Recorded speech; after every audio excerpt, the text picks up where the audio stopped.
የእግዚአብሔርን ቃል ስንነግራችሁ አልሰማ ብሎ አበላችሁ ስትሉ ጉዳይዲያ የሚባለው የኦርቶዶክስን ወክሎ እስልምና ላይ ሲከራከር የነበረው ጉዳይዲያ ያ ከአላህ ለአላህ ወደ አላህ አለ። እንዴት እስልምናን ምርጫ ታደርጋለህ አንተ ኦርቶዶክስ ወገኔ?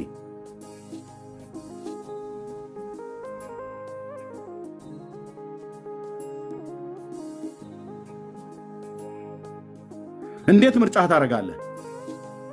መጽሐፍ ቅዱስን ይዘን በቀን በጠዋት የምነግር ላንተ እኮ ብዬ እኮ ነው አንዱ ቤት ተጠራውተኝ።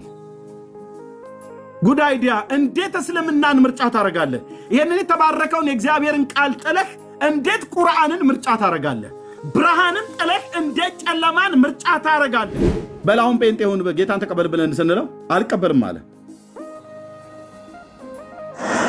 አሽሀዱ አላ አላህ ኢላሃ የኦርቶዶክሳውያን መጨረሻው እንደዚህ ነው። እንደዚህ ሰው ማለት ነው እስልምና ሊሟገት ሄዶ የእግዚአብሔርን ቃል ሳያነብ መጨረሻስ እስልምና መቀበል ክርስቶስን መካድ ልብ ያዝናል። አሽሀዱ አላ አላህ ኢላሃ ኢላላህ ኢላላህ 40 ሰንበት ተማሪ ሰልሟል። ከዛ ሳስበው እንዴ ይሄ ነገር እንዴት ወዴት እየሄድን ነው? ከዛ በኋላ ራሱ ይሄን አሁን ሰኔ ወር ላይ ወደ 6-5 ተማሪዎች ክርስቲያኖች ጫፍ ላይ ያሉ አሉ ተባለ። አመድኩ በቃ ምንም ሳያነብ ምንም ሳይዝ ጋሻውን ሳይዝ የእግዚአብሔርን ቃል ሰይፉን ሳይዝ የእግዚአብሔርን ቃል ጦርነት ወጣለ። ከዛስ ያው ተማረከ ማለት ነው በእባቡ ትምህርት ክርስቶስን በሚያስከር ትምህርት። አዝናለሁ ኦርቶዶክሳውያን ብዙዎቻችሁ እንደዚህ የጥፋት እራት ነው የምትሆኑት መጨረሻ ላይ።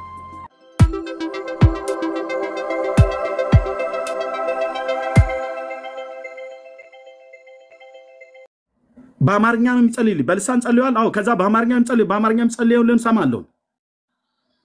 አለቀስኩ በእውነት የእግዚአብሔር መንፈስ በአገልጋዮቹ ላይ እንዳለ በደንብ ነው የማውቀው። አይቼው አላቅ አይቶኝ አያቅ ወንጌላዊ ደሉ ጸጋዬ ማለት ቀጥታ መጣለ። ቀጥታ መድረኳ እዚህ ጋር ያለችው እነዚህን ረድፍ አለፈ በዚህ ጋር ምትስላሽ አለ እነዚህን ማለፈ እዚህ ጋር መጣለ እዚህ ጋር ማለት ነው። አገልጋዩ በመገለጥም ጭምር የሚያገለግል ሰው ነው። በልዑል እግዚአብሔር መንፈስ ድራይቭ የሚደረግም ነው። መጣና ቀጥታ ጸለየልኝ። ታውቃለህ የጸለየልኝ ስለ አገልግሎት ሁሉ ጭምር ነበር የጸለየልኝ። ኦ ጌታዬ። ከዛ ተመልሶ ሄደ። ሶጣ የጠበቀው ሰራተኛ እንዴ ታውቀዋለህ እንዴ አለኝ። ኧረ እኔ በካሴት ነው የማውቀው ዛሬ ነው ያየሁት። ላንተ እኮ ጸለየልህ መጥቶ አለኝ። እኔ አላቅም ናና ጸልይልኝ አላልኩትም። ጌታን ግን የሚሰማ አገልጋይ እንደሆነ በደንብ ነው የተረዳሁት። ከዛም በኋላ በአገልግሎቱ ኢየሱስ እኮ ጌታ ነው። እዛ ቤተክርስቲያን ውስጥ ቁጭ ብዬ ነው በሌላ ቀን ሲያገለግል ፓስተር ጎሴ መሰለኝ በወቅቱ የሚያገለግለው እዛው ቤተክርስቲያን ውስጥ ቁጭ ብዬ መስኮቱ ይሄ ፑልፒቱ አለ አይደል መድረኩ እንደዚህ ተከፍቶ ለመጀመሪያ ጊዜ ራእይ አይኖቼ ሳይከደኑ እንቅልፍ ሳልተኛ ጉባኤ ውስጥ ቃለ እግዚአብሔር እየተሰበከ ራእይ መስኮቱ ተከፍቶ ወንድሞቼ ናቶቼ ማነው ግርግዳው ከኋላ ያለው መድረኩ ተከፍቶ አሁን ልናገራችሁ ማልችለውን ነገር አምላኬ እግዚአብሔር ጴንጤ ጉባኤ ውስጥ ቁጭ ብዬ ራእይ መድረኩ ከኋላ ነው የተከፈተው። በራእይ ውስጥ ማየው ያሳየኝን አልነግራችሁ። በእውነት የጴንጤዎች አምላክ ልዑል እግዚአብሔር ለዘላለም ስሙ ይባረክ። ቃል እግዚአብሔር እየተሰበከ ማለት ነው። እግዚአብሔር ይናገራል። ይሄው እረኛው ኤርሚያስ ምስክር ነው። እዚህ ያለን ወንድሞችና እህቶች ምስክሮች ነን። ያየሁት የቀመስኩትን በእጄ መዳሰስ ያህል አምላኬን አውቀዋለሁ። በእጄ ባልዳስሰው እናውቀዋለን አምላካችንን። ለምን ቅዱስ ቃሉን አነበብን እንድናነብ መከሩን ፓስተሮቻችን በባይብል ስተዲ አጥናሉ ጉባኤ ቁጭ ብለን ተማር አሁንም እንማራለን ታውቃላችሁ አሁንም ጭምር መሰማቸው አገልጋዮች እንዳሉ ያኔ ድሮ ሰማቸው የነበሩት አሁንም ደሉን ፓስተር ታሬን ሰማሉ ፓስተር ሙሴ አዳፍሬ እዚህ ውስጥ ይኖራል አለ እንደሚያኛ ቃለው እባክህ ቪዲዮን ለጥፍልን ብዬ አለጥፍ ብሎ ማለት ነው እሱ ደግሞ እግዚአብሔር የቀባቸው አገልጋዮች ወንድሞች እናቶች ካፋቸው ቃሉን ሰምቻ አልጠግብም አልኩ በእውነት በቸርች ያገለግላል ዩቲዩብ ላይ አይለጥፈው በእግዚአብሔር መንፈስ መነዳት ነው የሚናገረው ወንድሞች እናቶች ሁፍ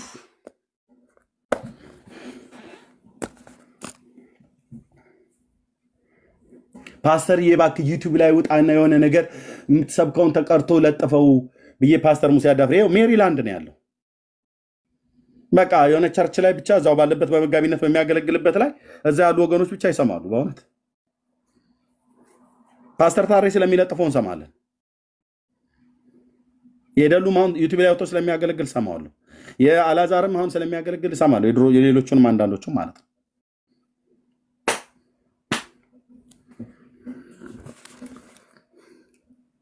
ስለዚህ የእግዚአብሔርን ቃል ያላወቀ ትውልድ ኦርቶዶክስም ይሁን ጴንጤ ከእስላምም ጋር ተከራከር ከማንም ጋር ተከራከር ቢያንስ ኦርቶዶክሳውያን ከኛ ጋር ብትከራከሩ ክርስቶስን አናስክዳችሁም ኢየሱስ ጌታ ነው ብለን እንድትል ነው የምናረግ ምክንያቱስ ኢየሱስ ጌታ ነው ማለት እግዚአብሔር ነው አዳኝ ነው ማለት ነው ካዳቸው መንፈስ ቅዱስና አብን በተለየ አካሉ ካዳ እንልህም ኢየሱስ ጌታ ነው ማለት እግዚአብሔር ነው ማለት ነው ካደው አምላክነቱን ካድና ፍጡር ብቻ ነው ብለን አንልህም እንደ እስላሞች አስተምሮተ ስላሴን የምታቀውን ያንኑ ጤናማ ትምህርት ይዘው እዚሁኛ ጋር ተመጣለ ማለት ነው ካላመጣው እኛ እናስተምራለን እንዴት እስልምናን ምርጫ ታረጋለህ አንተ ኦርቶዶክስ ወገኔ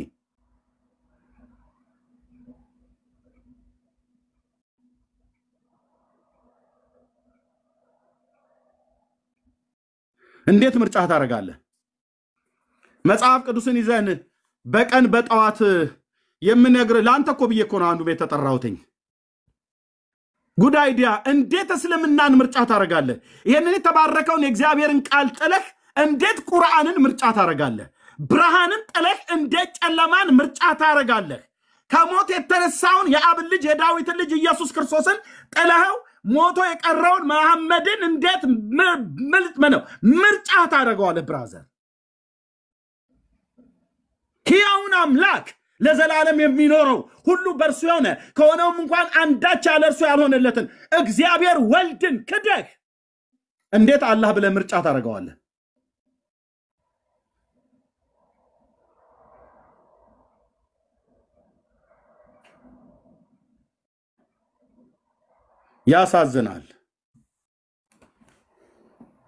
ያሳዝናል የአምላካቸውን የእግዚአብሔርን ቃል አያነቡም እነዚህ መጽሐፍቶች ያነባሉ ከዛ እነዚህ መጽሐፍቶች አንብቦ የእስልምናን ስህተት ፍለጋ እነሱ መጽሐፍ ሲያገላብጡ አለ ውስጡ የእግዚአብሔር ቃል የለም መጽሐፍ ቅዱስን አያነብም አንብቦ አያቅም የተዘጋጀው ነገር የለም የእግዚአብሔር መንፈስ በውስጡ የለም አልዳንም ገና የሚንከራተት ነው ለራሱ መዳን የሚያስፈልገው ነው እንኳን ኦርቶዶክስ ማለት እንኳን እስልምናን ወደ ክርስትና ሊያመጣ ቀርቶ አይደለም ራሱ እንኳን ክርስትና በሚባል ሃይማኖት ውስጥ ሆነ ነፍሱ ያልዳነ የሚቀበዘበት ሰው መጽሐፍ ቅዱስን አንብቦ አያቅ የእግዚአብሔር ቃል መሰረቱ አይደል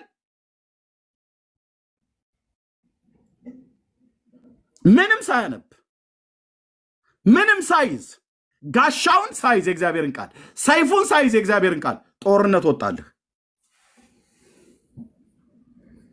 ከዛስ ያው ተማረከ ማለት ነው በእባቡ ትምህርት ክርስቶስን በሚያስከር ትምህርት አዝናለሁ ኦርቶዶክሳውያን ብዙዎቻችሁ እንደዚህ የጥፋት እራት ነው የምትሆኑት መጨረሻ ላይ የተነገራችሁን እውነት ክዳችሁት ጴንጤ ከምንሆን ብንሰልም ይሻላል ብላችኋል ሂዱና ሰለሙ ሂዱ ሻሃዳ ያዙ ፍርድ በራስ ላይ ነው ቅዱስ እግዚአብሔር አብ ይበቀልሃል ቀብቶ የላከው ልጁን ኢየሱስ ክርስቶስን በሰጠን በመንፈሱ እኔና ወንድሞቼ እናቶቼ እዚህ ቁጭ ብለን የምንነግራችሁ ሕያውና ለዘላለም የሚኖረው የእግዚአብሔርን ቃል ነው የእናንተ ማርያም አታማልድም ብለን ስላንላችሁ ታማልዳለች ብሎ የሚል አንዲት ነቁጣ ጥቅስ ልታሳይ በማችልበት ደረጃ ላይ ሆነ እቤቴ ገብቶ ና ዛሬ ካሳያችሁኝ ዕብራውያን ማለት ነው ዛሬ ካሳያችሁኝ እሰልማለሁ ማለት ሶሪ ምንድነው ጴንጤ ሆናለሁ ብሏል በወቅቱ ጴንጤ ሆናለሁ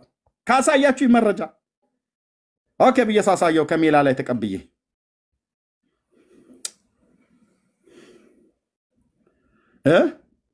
በላውን ጴንጤ ሆን ጌታን ተቀበል ብለን ስንለው አልቀበልም አለ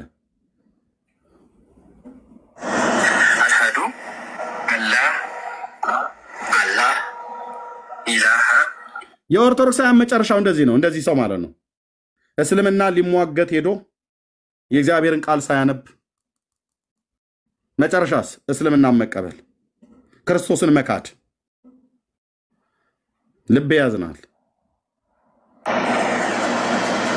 አሽሀዱ አላ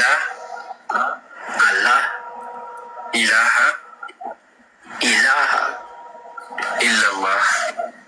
ኢለላህ አብዱሁ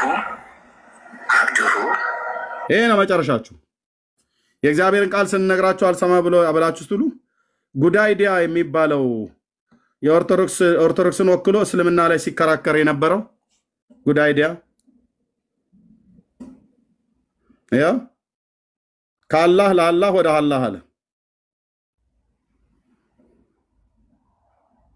የኦርቶዶክስ መጨረሻቸው መስለም ነው ለዚህ ነው አንድ ማዕት ህዝብ እየሰለመ ያለው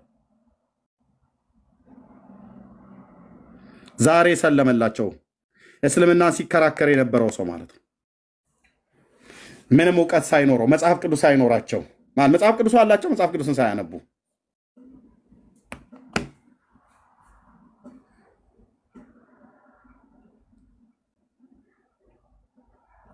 ንገሯት ያቺ ጻዲ የምትባል እሷም አሁን ትሰልማለች አትጠራጠሩ ጻዲ የምትባለው ልክ ይሄን መንገድ የምትሄደው ክርስቶስን ካልተቀበሉ ፍርዳቸው በላቸው ላይ ነው እያንዳንዱ ይሄዳሉ ይሄ ሰውም እሷ ጋር የቀኝ እጇ ሆኖ አትንኩት ስትል ነበር ጌታን ስንነግረው ጴንጤ ልታረጉት በፍጹም እያለች ስትል ነበር በክርስቶስ ላይ ቀልዳችሁ እውነትን ልታውቁ ባልወደዳችሁት መጠን ሐሰትን እንድትቀበሉ የስተትን አሰራር ራሱ ይልክብሃል እግዚአብሔርም አንተው ራሱ ትሄዳለህ እግዚአብሔር ሳይልክብህም ንገሯት እንኳን ደስ ያለሽ እህታችን ጸዲ በሏት ስትገባ እንኳን ደስ ያለሽ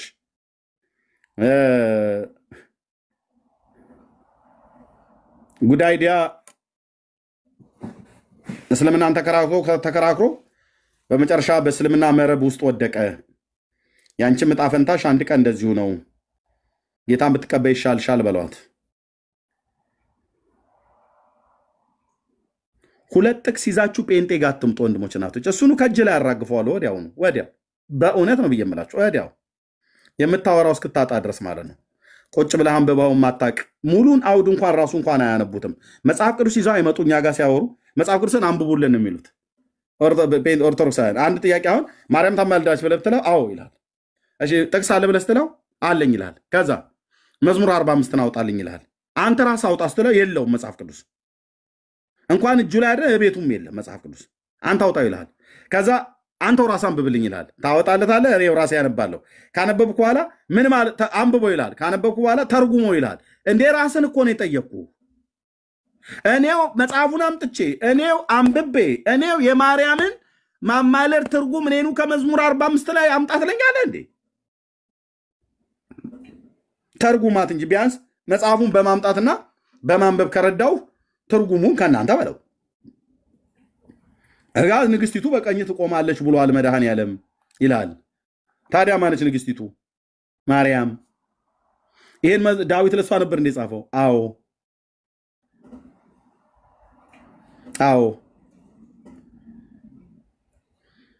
የንጉስ ሚስት ንግስት ነው የምትባለው ወይስ እቴጌ ነው የምትባለው በመጽሐፍ ቅዱስ ንግስት ነው የምትባለው መረጃ አስተኝ እናቱ ናት እኮ እኔ አያቱ ነች መቻልኩኝ መረጃ አስተኝ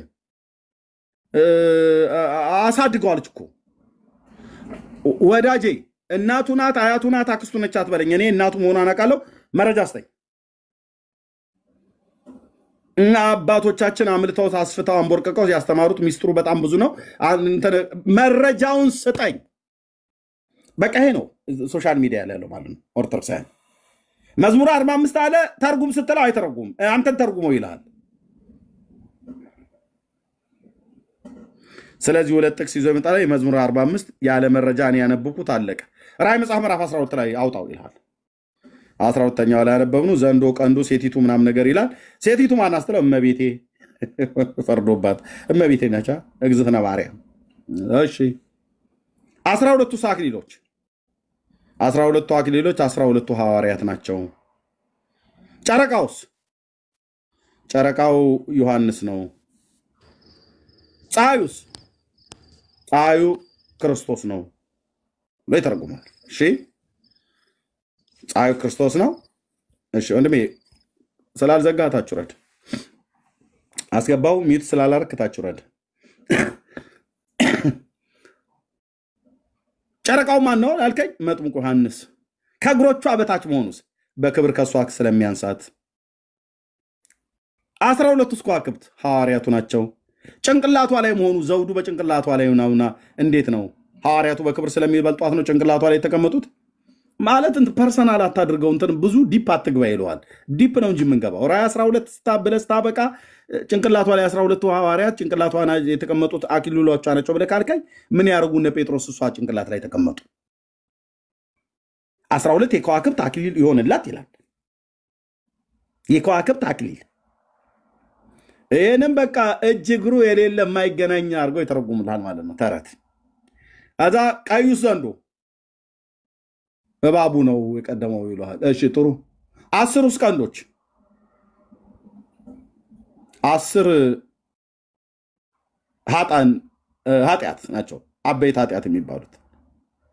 ያው እዚሁ ዲያቆኑ ፌዝ ባለፈው የተረጎሙ ማለት ነው። ቤተክርስቲያኒቱ ያስተማረችው እንደዛ ስለሆነ 10ሩን ኃጢአቶች የጠቀሳቸው የማይገናኝ ጥቅስ ይጠቀስልሃል ኃጢአት ተብሎ ማለት ነው። የዘንዶ ጭንቅላቶቹ 10 ራሶች የተባሉት ኃጢአት ናቸው ተብሎ እሺ 7ቱ ራሶች ብሎ የሚለው ይዝለለኝ እሱ 7 ዘውዶችም ይላል እኮ ታዲያ እሱም ይዝለለኝ ይለዋል። ኦኬ ሴቲቱና ልጅቷ ተለያይተዋል።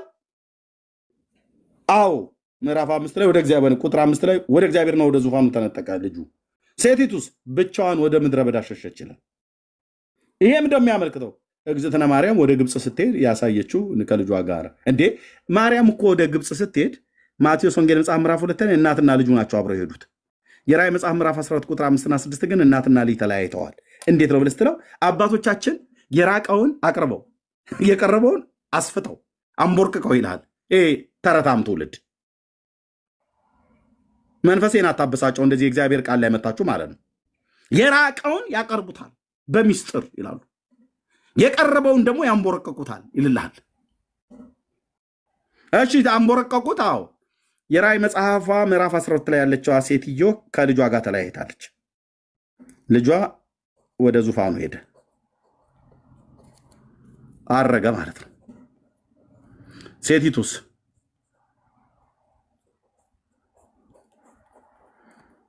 ወደ በረሃ ሸሸች። ይሄ ማርያም ነው። አዎ እናትና ልጅ እኮ ተለያይተዋል። አዎ ወደ ግብጽ እኮ ስትሄድ እናትና ልጁ ዮሴፍ አብረው ነው ሄዱት። አዎ ታዲያ አስማማለኛ የማቴዎስ ወንጌል መጽሐፍ ምዕራፍ 2 እና የራዕይ መጽሐፍ ምዕራፍ 12 ቁጥር 5 እና 6 ብለስተል እኛ አባቶቻችን በሚስጥር አምልተው አስፍተው አንቦርቀቀው ክፉ ቃል ካፌ አይወጣም። በቃ እንዲህ ነው የገጠመን። ከዛስ ሁለት ጥቅስ አልነበር ይዞ ይመጣው የነበረው አለቀ ማለት ነው። ቀጥሎ የሚሆነው ምንድነው? ስጠይቀው ስድብ ይገባላል። እናትክን እንዲል አርጋት ኤርሚያስ ሚስትህን አንዴ ላውጣልህ ይለኛል። እዚሁ ኮሜንት ላይ ገስት ላይ ገብተው በቃስ ሁለት ጥቅስ ነበረች የነበረችው አለቀች ማለት ነው። ጴንጤ አስተኩሶ ያስጨርሳል ያለችን አንዷን ማለት ነው።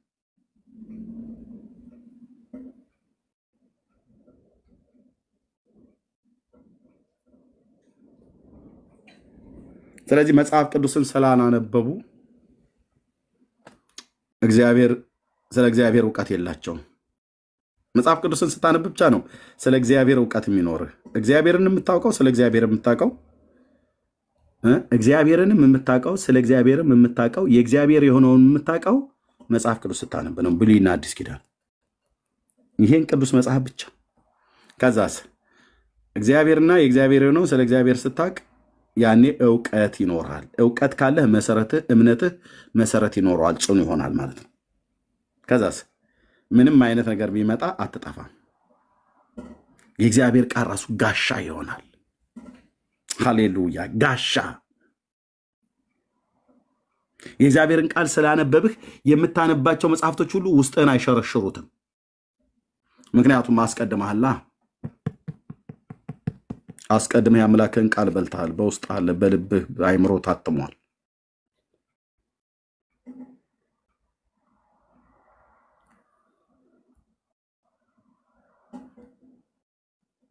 እሺ ዋለልኝ። ጥያቄ አልክና ግባ። ከዛ ለዲያቆን ነው የምሰጠው። ናግባ ቆይ አንዴ። አዎ ብዙ ሰምተኛል። አዎ በጣም የእውነት ቴንኪው። ይሄ ሰውዬ በጣም እንትን አለ ቢደጋገም።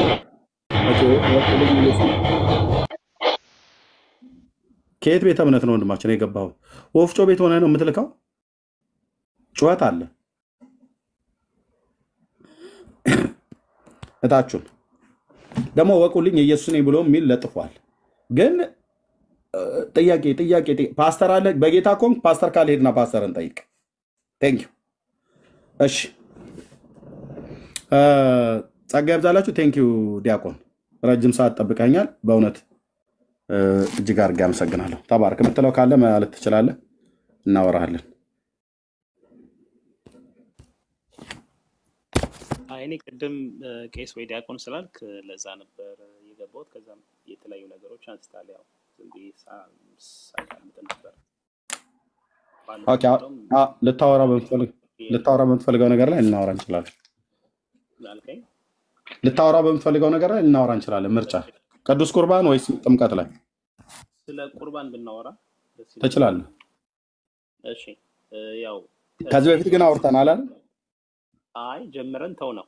አይ ዮሐንስ ወንጌል መጽሐፍ ምዕራፍ 6ን በደንብ ቀጥታ ሄድክና ወደ ጥምቀት ሄድ። ከዛም ዮሐንስ ራእይ ገባን። ያው ስለ ቁርባን አቋርጠናል። ዮሐንስ ወንጌል መጽሐፍ ምዕራፍ 6ን ሙሉ በሙሉ አልጨረስንም። ግን ላይ እኮ ጨርሰን ተመሳሳይ ወንጌል ላይ ሁሉ ሄደናል። ድምፅህን ትንሽ ከፍ አድርገው። ኦኬ እሺ፣ አሁን ይሰማል? አዎ ዮሐንስ ወንጌል መጽሐፍ ምዕራፍ 6 ላይ በደንብ አላወራንም እኔ እናንተ። እሺ ቶ ኖ አውርተናል አላወራንም? አውርተናል። ለዛ ነው በደንብ የዛን ቀን አውርተን እንደውም የጌታ እራት ህብስቱና ወይኑ እንዳይደለ የዮሐንስ ወንጌል መጽሐፍ ምዕራፍ 6 አሳይቼ ከዛ ወደ ማርቆስና ሉቃስ ላይ ሄደን ስለ ህብስቱና ስለ ወይኑ የሚናገረው እሱ ላይ ነው ብዬ እሱን አይተን ያንተ ሐሳብ ነው እንጂ ግን መጽሐፉ ነው ብሎ የሚለው ከፈለክ እሱን መድገም እንችላለን። እኔ ችግር የለውም። በባለፈው የነገርኩህ ዛሬም ያደለ ከየት ነው ያመጣው የእንትርኩም ብዬ ነው። ምኑን ነው ቃል በቃል ላይክ ለምሳሌ ስጋዬን ብሉ ደሜን ጠጡ ይላል። ይሄንን እንዴት ከሰማይ የወረደው ነው አይደል ብሎ ያለው ጌታ? ከሰማይ የወረደ ቂጣ አለ ላልከኝ ከሰማይ የወረደ ቂጣ አለ ወይ? እኔን ብሎ ያለው ክርስቶስ አይደለ? እኔ ያልኩት እሱን ራሱን ነው። እኔን ብሎኝ ያለው እሱ ራሱ ነው። እሱን መብላት ማለት ዮሐንስ ወንጌል መጽሐፍ ምዕራፍ 6 ላይ ከሰማይ የወረደው እንጀራ ብሎ የሚለው ስጋዬ ነው አይደል ያለው? ይሄን ስጋና ደም ሌሎች ወንጌላውያን ግን ኖ እኔ ስለ ሌሎች ወንጌላውያን አይደለም። የዮሐንስ 6ን ከሌሎች ወንጌላት ጋር አይደለም የምናየው። የዮሐንስ ወንጌል ምዕራፍ 6 ምን ይለያያል እኮ ነው። ምክንያቱም እዚህ ጋር ስለ ህብስትና ስለ ወይን አይደለማ የሚያወራው። ዮሐንስ ወንጌል መጽሐፍ ምዕራፍ 6 የምንለይበት ምክንያት እንደ ማቴዎስና እንደ ማርቆስ እንደ ሉቃስ ስለ ህብስቱና ስለ ወይኑ አይደለም የሚያወራው። አይ ነው የሚያወራው ብለህ ካልከኝ ዮሐንስ ወንጌል መጽሐፍ ምዕራፍ 6 ላይ ወይኑንና ህብስቱን አሳየኝ። ኦኬ እሱ የምታገኘው ወንጌላውያን ጋር ነው አለ። እዚህ ጋር ግን መጽሐፉ አያሳይም። ይሄውን ወንጌላዊ አማኝ ነኝ አገልጋይ ነኝ። የዮሐንስ ወንጌል መጽሐፍ ምዕራፍ 6 በየትኛውም ትርጓሜ ሄድ ህብስቱና ወይኑን አያሳይም። ክርስቶስ እዚህ ጋር ስጋዬ ደሜ ያለው ለሐዋርያት ደግሞ የአዲስ ኪዳን ስራ ሲሰራ እዛ ጋር ስጋዬ ይሄ ነው በህብስት ሰጣቸው። ደሜ ደግሞ ዮሐንስ ወንጌል መጽሐፍ ምዕራፍ 6 ላይ ስጋና ደሙን የተባለውን ህብስቱና ወይኑን ሰርቷል። እሱ የፋሲካ እራት የበላ ነበር እሱን ቃል የተናገረው። ነው እሱማስ ገና እሱ ለፈሪሳውያን ነው አይደል እንዴ? አዎ ዮሐንስ ወንጌል መጽሐፍ ምዕራፍ 6 ስለሚያምኑ ሰዎች የተናገረው ነው ወይ ስለማያምኑ ሰዎች ነው የተናገረው? ምን አልከኝ? ዮሐንስ ወንጌል መጽሐፍ ምዕራፍ 6ን ስጋዬን ብሉ ደሜን ጠጡ ብሎ ያለው ላመኑት ነው ላላመኑት ነው ያለው? ላላመኑት ነው። ግን በቃ ላላመኑት ነው። ስለዚህ ስለ ጌታ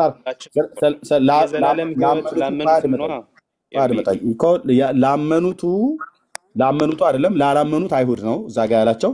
ስለዚህ ያላመኑትን አይሁድ ቂጣና ወይን ብሉ እያላቸው አይደለም፣ እዛ ጋ በእኔ መኑ እያላቸው ነው። አለቀ። በቃ አለቀ። ዮሐንስ ወንጌል መጽሐፍ ምዕራፍ 6 በምንም አይነት መልኩ ካለ ጠንከር ያለ እውቀት ካለ መጀመሪያ ስለ እምነት እኮ ነው። ምክንያቱም እነዛ ፈሪሳውያን በሱ ስላላመኑ መጀመሪያ በሱ እንዲያምኑ ነገራቸው። በኋላ ላይ ካመኑ በኋላ ነው የሚሰጠው። በቃ ስለዚህ ይሄ ዮሐንስ ወንጌል መጽሐፍ ምዕራፍ 6 ዲያቆን እምነግርህ የዘመንን ቁጥር የፈለገውን ትርጓሜ አምጣ። የዮሐንስ ወንጌል መጽሐፍ ምዕራፍ 6 ስለ ህብስቱና ስለ ወይኑ አያወራም። አይሽ ሌላ ጥያቄ ልጠይቅ። አንተ በክርስቶስ አማናዊ ነው ብለህ ታምናለህ? ምኑ ነው አማናዊ ነው ብለህ ማለት? ራሱ ጌታ ነው አማናዊ ነው ብለህ ታምናለህ ብለህ እንትን ምን አልከኝ? ራሱ ጌታ ነው አማናዊ ነው ወይ ብለህ ታምናለህ ብለህ እንትን ነው ህብስቱ ጽዋ ለምሳሌ በአንድ ፕሮቴስታንት ቸርች ይሰጣል። በአንሳ ሰዓት ለምሳሌ መካነ ኢየሱስ ይሄን ይቀበላሉ አይደል? ታረኛን እኛም እንቀበላለን። ላልከኝ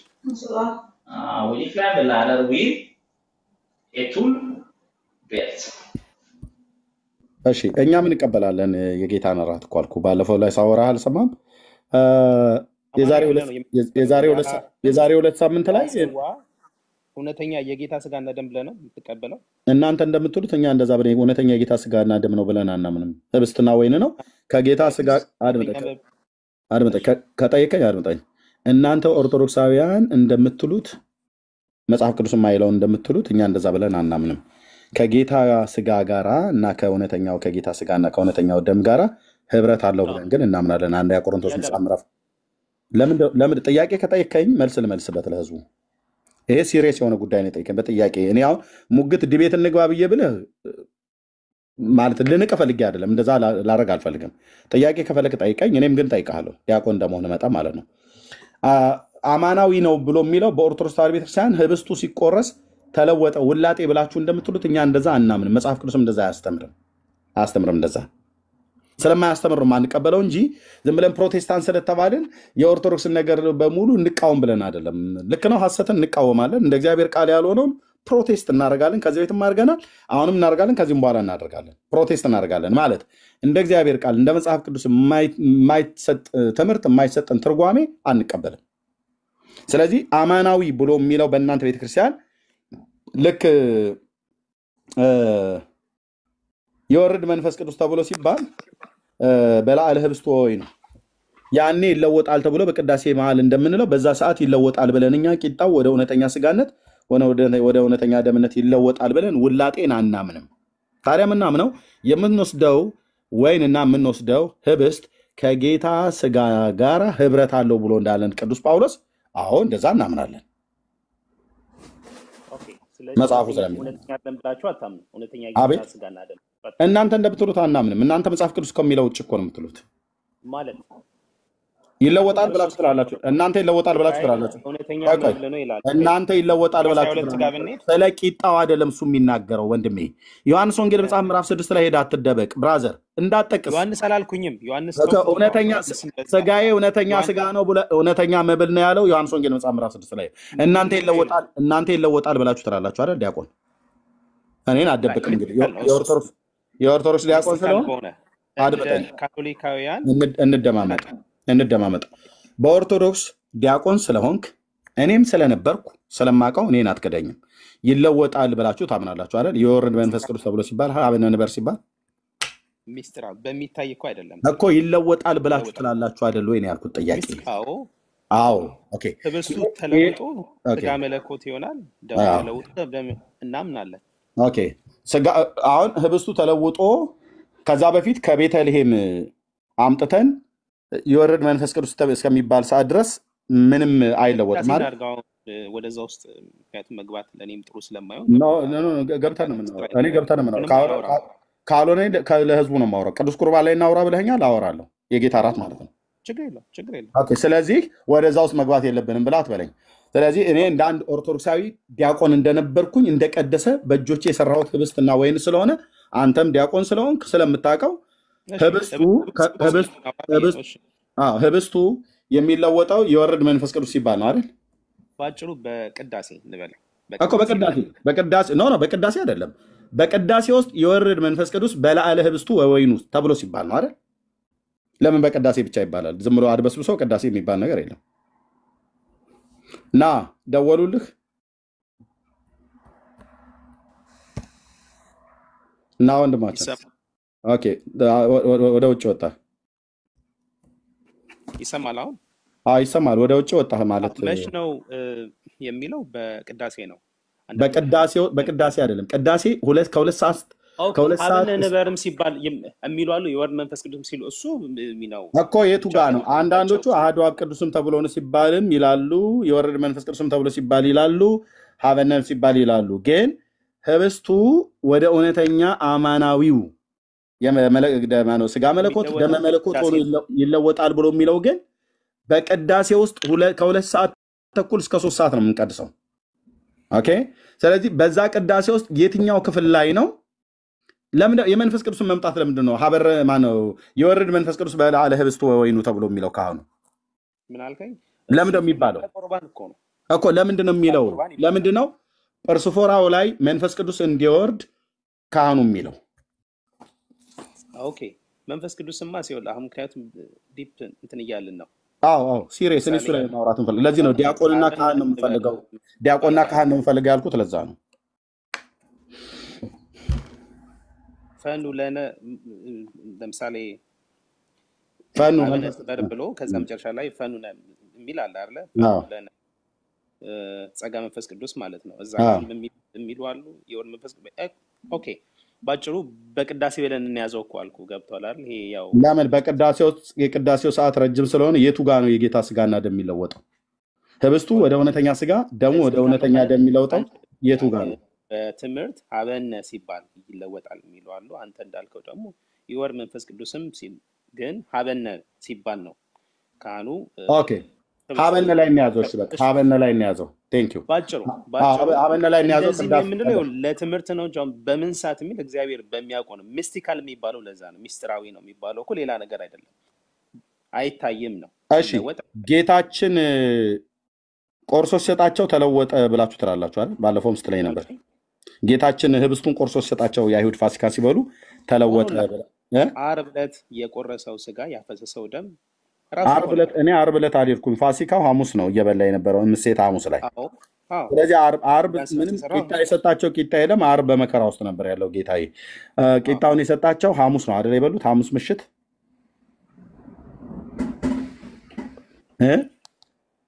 ይሰማል። ሐሙስ ምሽት ነው አይደል የበሉት ቂጣውን? ሐሙስ ምሽት በሉ። ወዲያውኑ አስቆሮቱ ይሁዳ አጎረሰው። ከማዕዱ ላይ ተነሳ፣ ሮጦ ለካህናት ተናገረ፣ አስያዘው ማለት ነው። ስለዚህ ጌታ መስቀል ዓርብ ላይ ከመሰቀሉ በፊት ሐሙስ ምሽት ቂጣውን እየበሉ እያሉ ቆርሶ አጠቃቀነ፣ ቆረሰ፣ ባረከ፣ ፈተተ ብላ ኦርቶዶክስ ክርስቲያን በአንድምታ ተናግራለች። እዛ ጋ ነው አይደል? ሲቆርሰው ነው አይደል? ሲያመሰግን ነው አይደል? እውነተኛ ስጋ መለኮትና ደመ መለኮት ሆኖ ወይኑና ህብስቱ ተቀየረ ብላችሁ ተለወጠ ብላችሁ የምትሉት?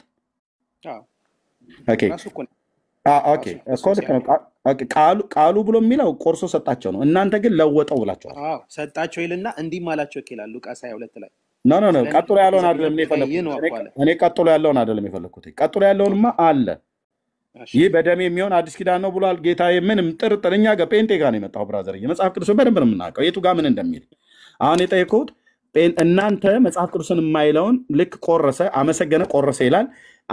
ሲያመሰግንና ሲቆርስ ግን ባረከ፣ ለወጠ፣ ፈተተ ብላችሁ ትላላችሁ። ለወጠ፣ ፈተተ ብሎ እንኳን የሚለው ከቆረሰ ጋር ወይ ደግሞ ሰጣቸው ከሚለው ጋር ቢሆንም ግን ለወጠ የሚል ቃል አለ። ውላጤ ማለት ነው። እዛ ጋር ለውጦታል አይደል ጌታ? ለወጠ በሚስጥራዊ ለወጠ አይደል? ወደ እውነተኛ ስጋነት ለወጠው አይደል? ምናልከኝ ወደ እውነተኛ ስጋነት ለወጠው። እውነተኛ ስጋ መለኮት እውነተኛ ደመ መለኮት ሆነ እናምናለን። ቴንክ ዩ እሱን ያንን 13 ቦታ ቆራረሰው ይላል አይደል? አዎ 12ቱን ለደቀ መዛሙርቱ ሰጠ። አዎ መጀመሪያ እሱ ቀምሶ ሰጣቸው ነው የምንለው በቤተክርስቲያን መጽሐፍ ቅዱስ ላይ ኤግዛክትሊ ባይኖርም። እሺ ከለወጠው በኋላ ነው አይደለ? የራሱን ስጋ ክርስቶስ በላ፣ የራሱን ደም ጠጣና ከዛ ለነሱ ማጠጣቸው አይደል? አዎ ክርስቶስ የራሱን ስጋና ደም የሚበላውና የሚጠጣው ለምንድን ነው? በጣም ጥሩ። እንግዲህ እሱ ንጹህ ነው አይደለ? አንድ ሰው ስጋው ደግሞ የሚቀበለው በደሙ ለሰው አይደለም የሚጠይቁ። ክርስቶስ የራሱን ስጋና ደም የበላው የጠጣው ለምንድን ነው? አሪያ ሊሆን ነው። ኦኬ አሪያ ሊሆን የራሱን ስጋ ይበላል። ምን አልከኝ? መለኮት የራሱን ስጋ መለኮትን ስጋ ይበላል። ይኸውልህ መለኮት የመለኮትን ስጋ ይበላል ወይ? ክርስቶስ ለምን ጾመ ለለኮ ነው? ክርስቶስ መለኮት የመለኮትን ስጋ የመለኮትን ደም ይጠጣል ብላችኋል። አሁን እዚህ ጋር ትልቁ የኦርቶዶክስ ድብን ያለ ምንፍቅና እዚህ ጋር ነው። አድመጣኝ አሪያ ሊሆን እኮ አልኩ። ኦኬ አሪያ ሊሆን ብሎ የሚል ሐዋርያ የጻፈ አምጣ። አዳምጠኛ ታዲያ። ኦኬ ጎድ ሐዋርያ ብሎ አሪያ ሊሆን ነው ይሄንን የበላው የራሱን ስጋ የበላው አሪያ ሊሆን ነው ብሎ የሚለው ነገር ግን በእግዚአብሔር መንግስት ሐዋርያው እንዳትቀልድ ሚዩት እንዳላረገህ ያልኩ ልብ ብለህ ስማኝ። ወንጌሉን ሄደህ አንብብልኝ አይደለም ያልኩ። ወንጌሉን የማንበብ ችግር የለብኝም። መጽሐፍ ቅዱስን የአምላኬን ቃል በሚገባ ነው የማውቀው። የቱ ጋር ምን እንደሚል መጽሐፉ እንኳን ባይኖር አውቀዋለሁ። የጠየቅኩህ ጌታችን የራሱን ስጋ ህብስቱን ቀይሮ የመለኮት ስጋ እውነተኛ ስጋ አደረገው። ከዛ ወይኑን ቀይሮ የመለኮት ደም አደረገው። የመለኮት ደም ካደረገውና የመለኮት ስጋ ካደረገው በኋላ 13 ቦታ ቆራረሰ ትላለች ኦርቶዶክስ። ከዛ 12ቱን ለነሱ ሰጣቸው፣ 13ኛውን እሱ በላ ነው። ኦኬ እኮ በልቶ ቀምሶ አቀመሳቸው ነው የኛ ትምህርት። ይሄ የቤተክርስቲያን ትምህርት። ከየት ነው ያመጣችሁት? የእናንተ ትምህርት ከሐዋርያቱ አሳየኝ። ከየት ነው ያመጣችሁት? ከሐዋርያቱ አሳየኝ። ከሐዋርያቱ እንደዚህ ያሉት እናንተ እንደምትሉት ዲያቆን እናንተ እንደምትሉት ሐዋርያቱ ያሉትን አምጣ። ካልሆነ የኦርቶዶክስ እንቶ ፈንቶ ቡቱቶ የሆነ ትምህርት ነው ማለት ነው። የሐዋርያቱን ትምህርት አምጣ። የሐዋርያቱን ትምህርት ከመጽሐፍ ቅዱስ ይኸውልህ ቃል በቃል ክርስቶስ ከመጽሐፍ ቅዱስ ወንድም የለም እኮ አልኩህ። ቃል በቃል የለም። ስለዚህ ልብ በልና ስማኝ። የለም ቅዱስ ማቴዎስም ይሄንን አልጻፈም፣ ሉቃስም አልጻፈም፣ ማርቆስም አልጻፈም። ተመሳሳይ ወንጌላት የተባሉት። ስለዚህ አደረብኝ። ስለዚህ መጽሐፍ ቅዱስ ላይ የለም ማለት ነው። እናንተ በሐዋርያት ትምህርት እንኖራለን ብላችሁ የምትሉ ግን ልብ በልና ስማኝ። ኦርቶዶክስ በሐዋርያቱ ትምህርት እኖራለሁ ብላ የምትል ግን ሐዋርያቱ ያላስተማሩትን የምታስተምር በሐዋርያቱ ቃል ላይ ያመፀች አመፀኛ ቤተክርስቲያን ናት ማለት ነው። ለምን ቅዱስ ማቴዎስ ለውጦ ሰጣቸው አይልም? ለወጠ ብሎ የሚል የለም። ቆረሰ ይላል፣ አመሰገነ ይላል፣ ሰጣቸው ቆርሶ ይላቸዋል። ያንኑ ቆርሶ ከመስጠቱ በፊት የፋሲካን ራት ስለነበረ ከዛው ህብስት ከዛው ወይን ይጠጣ ነበር። ሚዩት አታርጉትም? ደብረ ማን ነው? ኢትዮ ደብረሃዊ ሚዩት አርጉት። መምህር ሚዩት አርጉት። ያ ቴንክ ዩ ሰጣቸዋለሁ። ኦኬ ስለዚህ ዲያቆን በኢትዮጵያ ኦርቶዶክስ ታሪክሳን በሐዋርያቱ ትምህርት ነው የምኖረው ብላ ትላለች። ሐዋርያቱ ግን ያላሉትን ትላለች እየጨመረች። ያለወጠውን ለወጠ፣ ያልፈተተውን ፈተተ ብላ ትላለች። ኦኬ መፈተት እንኳን ብሎ የሚለው ችግር የለውም። ያለወጠውን ለወጠ፣ ከለወጠው በኋላ ከአመሰገነ ከባረከ በኋላ አማናዊ ብሎ ወይኑን ደመ መለኮት አድርጎ አማናዊ ደመ መለኮት አድርጎ ለወጠው። ህብስቱን አማናዊ ስጋ መለኮት አድርጎ ቀየረው። ከዛስ 13 ቦታ ቆራረሰውና ኢየሱስ ክርስቶስ የራሱን ስጋና የራሱን ደም በላ ጠጣ ብላችሁ የምትሉ አድመጣኝ ፕሊዝ። እደግመዋለሁ ንግግሬ ጨርሼ ልሰጥ ስል ስለገባ ድጋሚ ደግመዋለሁ። ቴንክ ዩ። ደቂቃን ዝም ብለህ ነው የምትፈጃው ማለት ነው። ልክ ልጨርስ ነው። ብዙ ጊዜ እንደዚህ ነው ስላሽ ትገባብኛለህ። የሐዋርያቱ ቀጥታ ለወጠ ብሎ የሚለውን ቃል አልተጠቀሙም። ሶስቱም ወንጌላት በተለይ ተመሳሳይ ወንጌላት የሚባሉት ማቴዎስም፣ ማርቆስም፣ ሉቃስም። ዮሐንስ ወንጌል ስለ ህብስቱና ስለ ወይኑ አያወራም። ስለ ህብስቱና ስለ ወይኑ የሚያወሩት ጌታችን በመጨረሻው በምሴተ ሐሙስ ላይ የአይሁድ የፋሲካ በዓል ላይ ሲበሉ ሶስቱ ተመሳሳይ ወንጌላት ጽፈውታል። የዮሐንስ ወንጌልን የተናገረው ጌታ ከሰማይ የወረደው እንጀራ ብሎ ያለው እኔ ነኝ ስጋዬ ነው እንጂ ያለው ቂጣው ነው አላለም። ቂጣ ከሰማይ አልወረደም፣ ወይን ከሰማይ አልወረደም። ኦኬ። ስለ ህብስቱና ስለ ወይኑ ግን ከሆነ ይኸው እኛ እንወስዳለን በቤተክርስቲያናችን። ኦርቶዶክስ ግን ስማችን ስታጠፋ በድመት ስጋ ነው የሚያቆርቡት እያሉ ስም ሲያጠፉ ነበር። ይኸውን የኦርቶዶክሱ ዲያቆን እንኳን ከመጣው በኋላ ጴንጤዎቹ ከወይንና ከህብስት የተሰራ ነው የምንወስደው። ከ2 ሳምንት በፊት እኔ በምገለገልበትም ቤተክርስቲያን እንወስዳለን። ክቡር ነው፣ አክብረን ነው የምንወስደው። ጌታ የሰጠን ስርዓት ነው፣ እንወስዳለን። እንደ ተራ ነገር አይተኑ አንወስድም። ኦኬ። እናንተ ግን እንደምትሉት ደመ መለኮት ነው ስጋ መለኮት ነው ተለወጠ ሀበነ ንበር ወይ ደግሞ የወረድ መንፈስ ቅዱስ በተባለበት ወይ አንዳንዱ አሐዱ አብ ቅዱስ በተባለበት ነው ብለው ይላሉ። ኦኬ። በየትኛውም ጊዜ ይሁን ቅዳሴ ላይ ነው። ከተለወጠ በኋላ የተለወጠውን ወደ መለኮትነት ስጋ የተለወጠውን የምንሰጠው ብላችሁ ትላላችሁ። ይሄን ለመነሻነት እሱ ለውጦ ባርኮ ቀድሶ ሰጣቸው ብላ አንድምታ ትርጓሜ ላይ ተረጎማችሁ። ማን ያለው? ሐዋርያቱ አላሉም። ታዲያ እናንተ ናችሁ። ኦርቶዶክስ እንደ ልቧ ናት ማለት ነው። ሲጀምር በሐዋርያቱ ትምህርት እኖራለሁ የሐዋርያቱን ሰንሰለት ተከትዬ ነው የመጣው ብላ ትላለች። ሐዋርያቱ ግን ለወጠ ብለው ባላሉበት አዎ ህብስቱና ወይኑ ከጌታ ስጋና ደም ጋር ህብረት አለው ብሎናል ቅዱስ ጳውሎስ በአንደኛ ቆሮንቶስ መልእክት መጽሐፍ ምዕራፍ 10 ማለት ነው። ኦኬ። ስለዚህ ሐዋርያቱ ያላሉትን ትላላችሁ። ለዚህ ነው እኔ ካህናትና ዲያቆናት ይግቡ ያልኩት። ለዚህ ነበረ ዲያቆንዬ የዮሐንስ ወንጌል የሚያወራው ስለ ጌታ እራት አይደለም ወይ ስለ ቅዱስ ቁርባን ህብስቱና ወይኑ አይደለም። ስለ ህብስቱና ወይኑ የሚያወራው ሉቃስ፣ ማርቆስና ማቴዎስ ናቸው። እሱም ጌታ በመጨረሻው ላይ ነው ወደ መስቀል ሊሄድ የመጨረሻው ላይ ምሴተ ሐሙስ ላይ ሰጠው ነው። ይሄኛው ዮሐንስ ወንጌል ግን እኮ የሚያስተምረው ጌታ ገና በአገልግሎት ላይ ያለ ነው።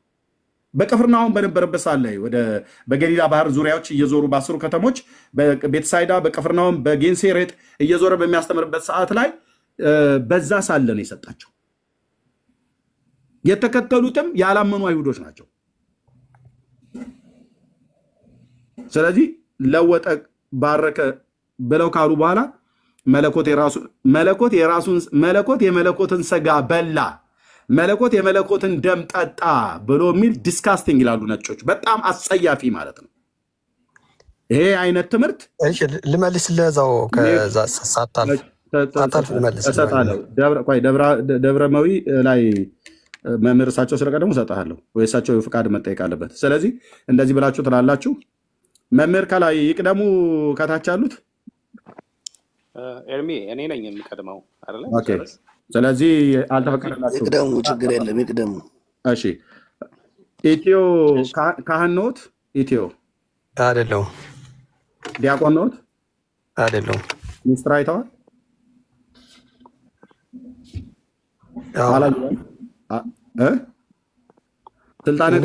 ስልጣነ ክህነት አለዎት? የለኝም። በቃ ታች ይውረዱ። ሚስጥር ያየ ሰው ብቻ ነው ስለ ቅዱስ ሚስጥርና ስለ ጥምቀትም ይሁን ስለ ቁርባን ሊያወራኝ ፈልገው። ምን እንዲያወራኝ አልፈልግም። እሺ ዲያቆን እየቀጥል። እሺ ልቀጥል አይደል? ስለዚህ በላ ነው አንተ ቅድም ስትል የነበረው እንዴት ክርስቶስ የራሱን ስጋ በላ የራሱን ደም ይጠጣል ነው። እንግዲህ ይሰማል አይደል? አዎ ትንሽ ድምፅን ከፍ አድርገው።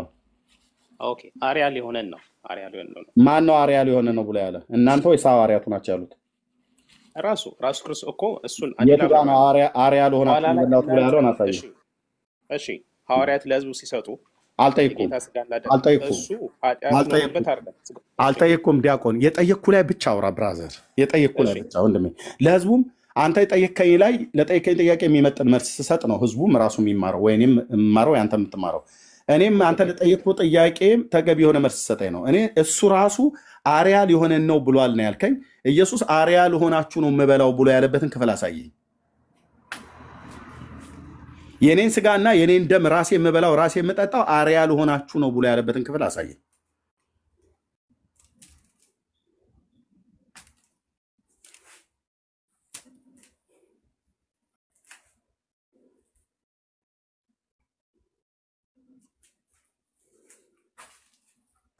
ይሰማል?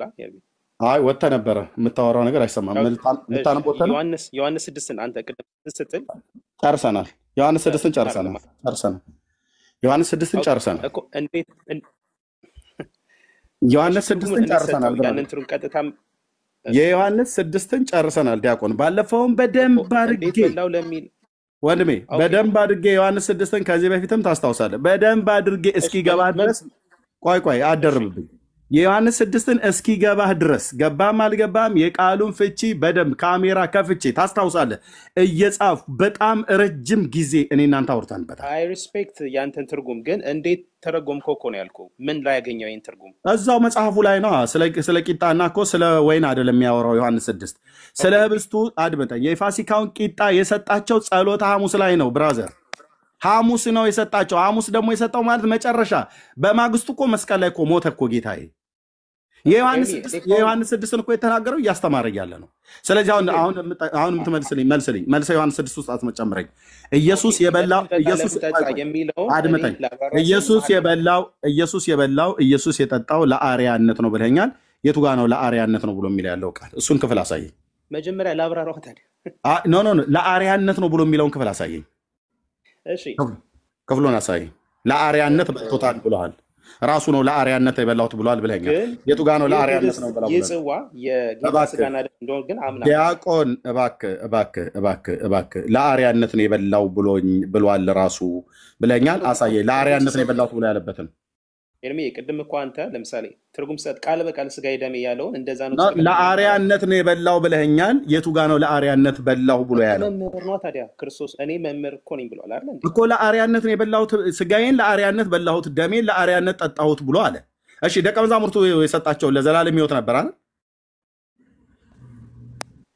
ህብስቱና ወይኑን የበሉት የጠጡት ለዘላለም ሕይወት ነው አይደል? አዎ ለዘላለም ሕይወት ነው።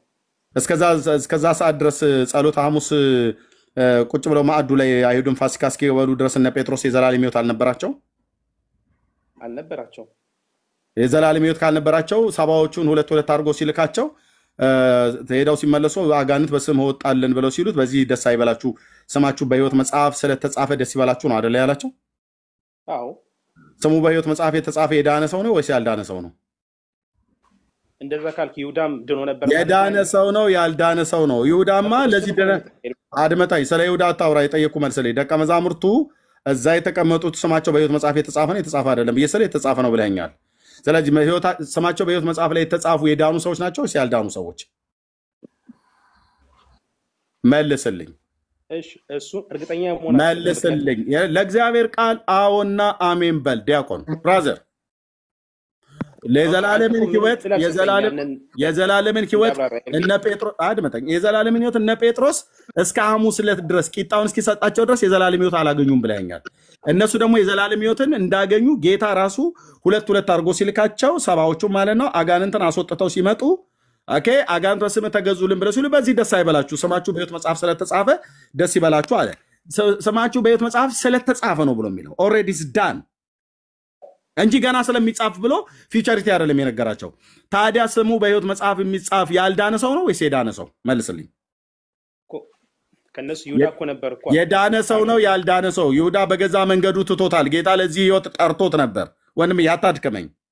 ሐዋርያ ሥራ ላይ ሲጽፍ ጴጥሮስ ሲጽፍ ለዚህ ሕይወት ታድሎ ነበር ይላል እና በገዛ መንገዱ የካደ ከሃዲ ሰውዬ መልስልኝ። አቤት አንድ እርሻት 5 ደቂቃ ልመለስ። እስከዛ መመሪ ግቡ። ምኑን 5 ደቂቃ እዛ መለሳለሁ ላድርሳት ነው።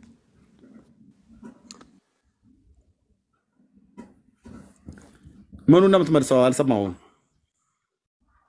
እሺ ይሰማል አይደል? አዎ ምንድነው ያልከኝ? አልሰማሁም። አንድ የሚጣን ትምህርት ቤት አድርሻት ልመለስ 5-10 ደቂቃ። እስከዛ መመሪ እሺ ችግር የለም። ኦኬ ሰጣን። እሺ መምህር እንኳን ደህና መጡ። እንኳን ደህና ቆያችሁ። እሺ እያወራንበት ያለውን እርሚ አቤት። አይ እውነቱን ሊሆን ይችላል፣ ዲያቆን ልጁን ሊያደርስ ሊሆን ይችላል የሄደው። እኔ ግን አለማመን መብት አለኝ። ምክንያቱም you just nailed it ማለት በቃ አለቀ። ዛሬን የገባው ለመጀመሪያ ጊዜ እንደውም እንደ ዛሬ በርቶለት አያውቅም። ልክ እንደገደገድክበት ሲገባው፣ ልክ እንደዘጋኸው ሲገባው በቃ ይሄን ምክንያት ሰጥቷል። እውነት ሊሆን ይችላል ምክንያቱ ይመቸው። ከዛሬ ወዲያ በዚህ ርዕስ መቼም የሚያወራህ አይመስለኝም። ካወራህ ምንም ካፈርኩ አይመለሰኝ ይመስለኛል እንጂ በቃ በደንብ ነው ያስረዳው። ጌታ ይባርክ ኤርሚ። ቴንክ ዩ ዳግሻይ ተባረክ። እሺ መምህር አይ ቲንክ ስልጣነ ክህነት አለዎት ብዬ አስባለሁ። ባለፈው ያወሩኝ ካህን ነዎት አይደል? እሺ እግዚአብሔር ይስጥልን። እንኳን ደህና መጡ። እንኳን ደህና ቆያችሁ።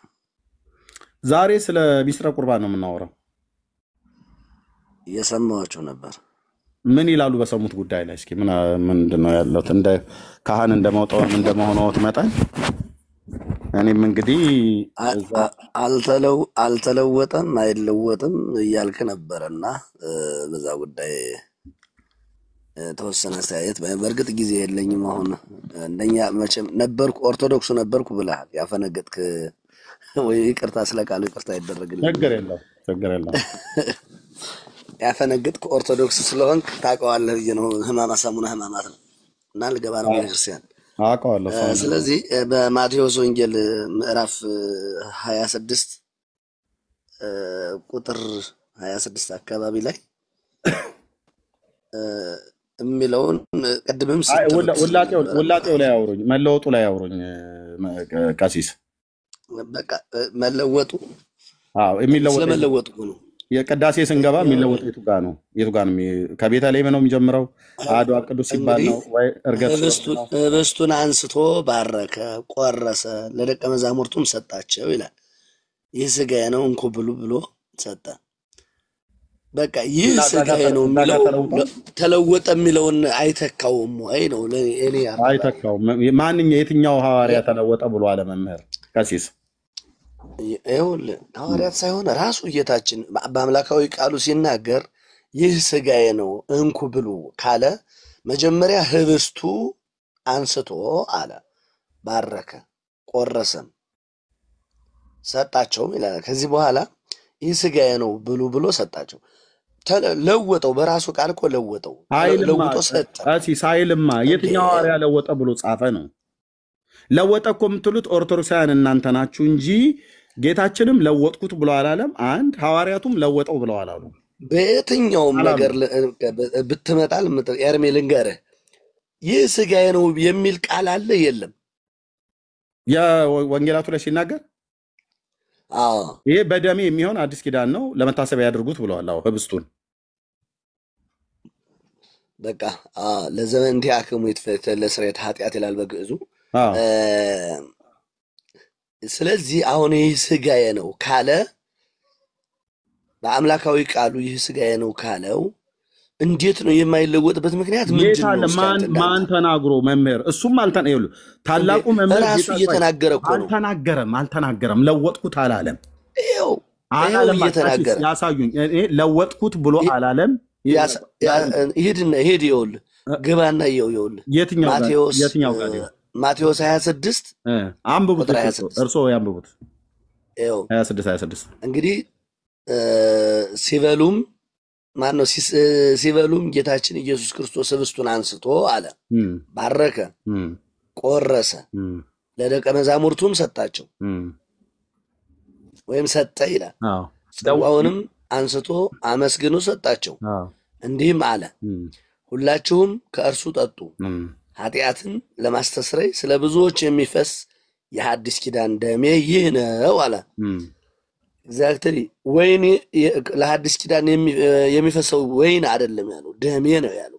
ስለዚህ ያልተለወጠበት ምክንያት ምንድን ነው የምትለው አንተ? እሺ ቴንክ ዩ። እዛ ጋር የሰጣቸው ወይኑ ነው አይደል ቀሲስ? ወይኑንም ህብስቱንም ወይኑና ህብስቱን አይደል የሰጣቸው? አለቀ። ያ ወይንና ህብስት እዛ ጋር የአይሁድን ፋሲካ እየበሉ ነበር አይደል? ገበታ ላይ ቁጭ ብለው እሱ ራሱ እየበላ ነበር አይደል? ራሱ ከሚበላበት ከዛው ከማዕዱ ላይ ነው አይደል አንስቶ የሰጣቸው? ትክክል ነው። ከዛው ከማዕዱ ላይ አንስቶ ይህ በደሜ የሚሆን አዲስ ኪዳን ነው ብሎ ጽዋውና ህብስቱን ሰጣቸው። በአንድምታው ትርጓሜ ላይ ፈተተ፣ ቆረሰ፣ አመሰገነ፣ ባረከ፣ ለወጠ ብላ ኦርቶዶክስ ቤተክርስቲያን ተርጉማለች። ከዛ 13 ቦታ ቆራረሰ፣ አንዱን እሱ በላ፣ 12ቱን ደግሞ ለደቀ መዛሙርቱ ሰጠ ይላል አይደል ቀሲስ? ከለወጠው በኋላ ነው አይደል 13 ቦታ አድርጎ የቆራረሰው? እሱ በኦርቶዶክሳዊ አስተምህሮ የምን በኦርቶዶክሳዊ አስተምህሮ ያው እኔ በኦርቶዶክሳዊ አስተምህሮ አሁን እዛ ላይ አይደለም ያድምጡኝ ስለመለወጥ አለመለወጡ ብቻ አውራኝ ቀሲስ ያድምጡኝ እኮ እሱን እኮ መለወጡ ላይ ነው የማወራው ምንም ላዳምጥ የምችለው ማለት ነው እዛችሁ ላይ እዛችሁ አሁን አለንበት ቀሲስ እኮ መለወጡ ላይ ነው የማወራው እዛው ጸሎት ሐሙስ ላይ ነኝ ያለሁት ሴት ሐሙስ ላይ ህብስቱን ጌታዬ የበላበት ጋር ነኝ ያለሁት ስለዚህ 13 ቦታ ቆረሰ ይላል አይልም አንድምታው ትርጓሜ ይላል 13 ቦታ ከቆረሰ በኋላ 12ቱ ለደቀ መዛሙርቱ ሰጣቸው አይደል ከለወጠው በኋላ ያን አንድምታው ላይ ነው ለወጠው እኮ አንድምታው ይላል እኮ ነው ያልኩት ያለሁት ቀሲስ እሺ አንድምታው ይላል አባቶች ሲተረጉሙት ሊቃውንቱ ሲተረጉሙት 13 ቦታ ቆረሰ ከለወጠው በኋላ 13 ቦታ ቆረሰ ይላል አይደል ግልጽ 12ቱ ለደቀ መዛሙርቱ ሰጣቸው ይላል አንዱን ራሱ በላ ይላል ሲለውጠው ህብስቱ ስጋ መለኮት ደሙ ወይኑ ደመ መለኮት ነው አይደል የሆነው ትክክል ነው ስለዚህ ለ12ቱ ሐዋርያት የሰጣቸው ለዘላለም ህይወት እንዲበሉት ነው አይደል የሰጣቸው እሱስ የበላው ለምንድን ነው 13ኛውን መለኮት የመለኮት መድኃኒት መሆኑን ለማሳየት ኦኬ መለኮት የመለኮት የለበሰው ስጋ የአዳም ስጋ ስለነበረ ቀሲስ ያድምጡ የለበሰው ስጋ የአዳም ስጋ ስለነበረ ዋናው ጥያቄ ልስመጣ እነሱ በሉ ወደ ጥያቄው ከመሻገር በፊት ኤርሚያስ አዳምጠኝ ዋናው ጋር ስመጣ ለምንድነው እንትን የሚሉት ለሱ ለምንድን ነው የበላው በምን ምክንያት መጀመሪያ እኮ ነገርኩ መድኃኒት መሆኑን ሲነግራቸው ወይም ደግሞ ሲያመለክታቸው አንድም አርአያ ይሆናቸው ዘንድ ማን ነው አርአያ ሊሆን ብሎ ያለ ሐዋርያ ይጻፈ ማን ነው ደግሞ መድኃኒት መሆኑን መለኮት የመለኮትን ደም ጠጣ ብላችሁ የምትሉ እናንተ መለኮት የመለኮትን ስጋ በላችሁ ብላችሁ የምትሉ እናንተ ናችሁ ሐዋርያቱ ግን አላሉ ማቴዎስም አላለም ማርቆስም አላለም ሉቃስም አላለም የሌሎች አብያተ ክርስቲያናትም አላሉም ሌሎች አብያተ ክርስቲያናትም ብለው የሚሉ ስህተት ነው በመለኮትነቱ ነው ወይ ይሄንን የሞት ጽዋ የቀመሰው አዳምጠኝ እንዴ አንተ ጫፍጫፉን መሄድ ምን ያደርጋል ተረዳርተን ነው ማለፍ ያለብን እኮ ተረዳርተን የምናልፈው እኔ አንተን ብቻ አዳምጬ ማለፍ ስለማልፈልግ እኮ ነው እኔንም አንተ እንድታዳምጥ ጥያቄ ለምንድን ነው የበላው ኢየሱስ የራሱን ስጋ ነው የምለው ለምንድን ነው የበላው ይኸውልህ መድኃኒት መሆኑን ለዓለሙ ለማሳየት ወይም ደግሞ አርአያ ለመሆን ማለት ነው ምክንያቱም የለበሰው ስጋ አዳማዊ ስለነበረ መድኃኒት መሆኑን ለዓለም ለማሳየት እና አርአያ መሆን ብሎ የሚለውን ቃል ይሄንን ትርጓሜ የበላበትን ምክንያት የትኛው ሐዋርያ ነው እንደዚህ ብሎ የጻፈው ከሐዋርያቱ የትኛው ሐዋርያ አይጻፍ እሱ ራሱ አምጡ ከሐዋርያው አምጡ በሐዋርያዊ ትምህርት ነው የምንኖረው ብላችኋል ከሐዋርያቱ አምጡ ለምሳሌ ቅድም አንደኛ ቆሮንቶስ ላይ ስትጠቅስ ነበርክ ቅድም አንደኛ ቆሮንቶስ ላይ አንተ ስትጠቅስ ስለነበር ነው ስለ መድኃኒዓለም ቀሲስ ሐዋርያቱ ምሳሌ እንዲሆናቸው ነው መለኮት የመለኮትን ስጋ የበላው መለኮት የመለኮትን ደም የጠጣው ብሎ የጻፈ ጴጥሮስ ወይ ጳውሎስ ወይ ዮሐንስ ወይ ያዕቆብና ይሁዳም ጽፈው ከሆነ ከሐዋርያቱ ከ27ቱ ቅዱሳት መጽሐፍት ለምሳሌነት ነው የበላው መለኮት የመለኮትን ስጋ ወይ መለኮት የመለኮትን ደም የጠጣው ለአርያነት ነው ብሎ የሚል የጻፈ ሐዋርያ ያሳዩን ወንጌሉ ምን በደለ ወንጌሉ ከጻፈ ምን ወደ ሐዋርያ ወንጌሉ ላይ መቼ ተጻፈ ለአርያነት በላሁት ብሎ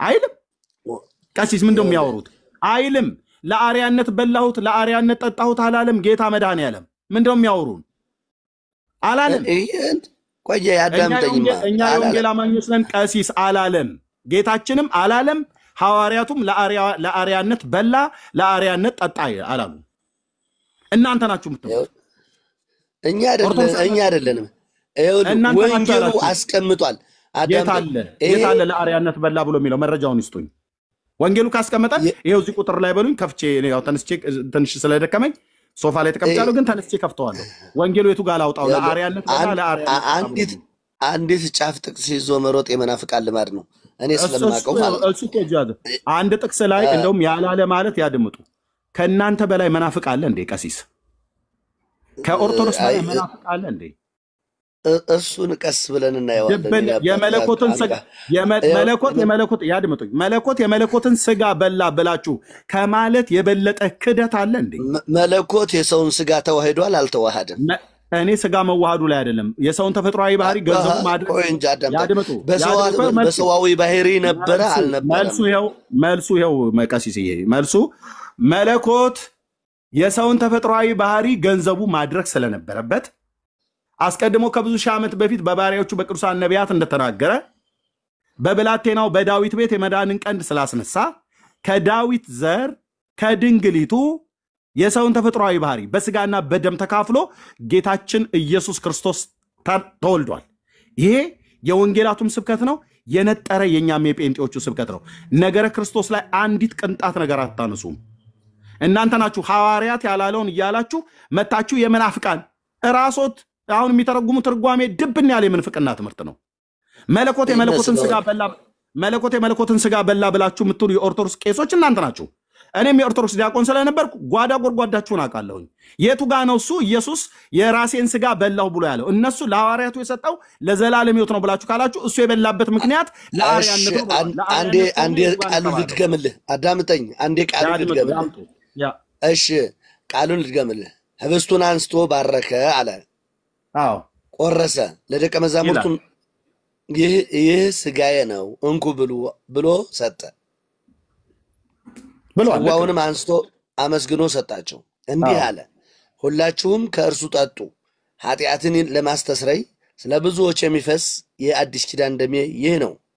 በአባቴ መንግሥትና ከእናንተ ጋር አዲሱን እስከምጠጣበት እስከዚያች ቀን ድረስ ከዛሬ ጀምሮ ከዚህ የወይን ፍሬ አልጠጣም ብሏል። እንግዲህ ሌላው ቦታ ላይ ያለውን እንተወውና ለምን ተዋለን? ይኸውልህ ቆይ አዳምጠኝ። ይህ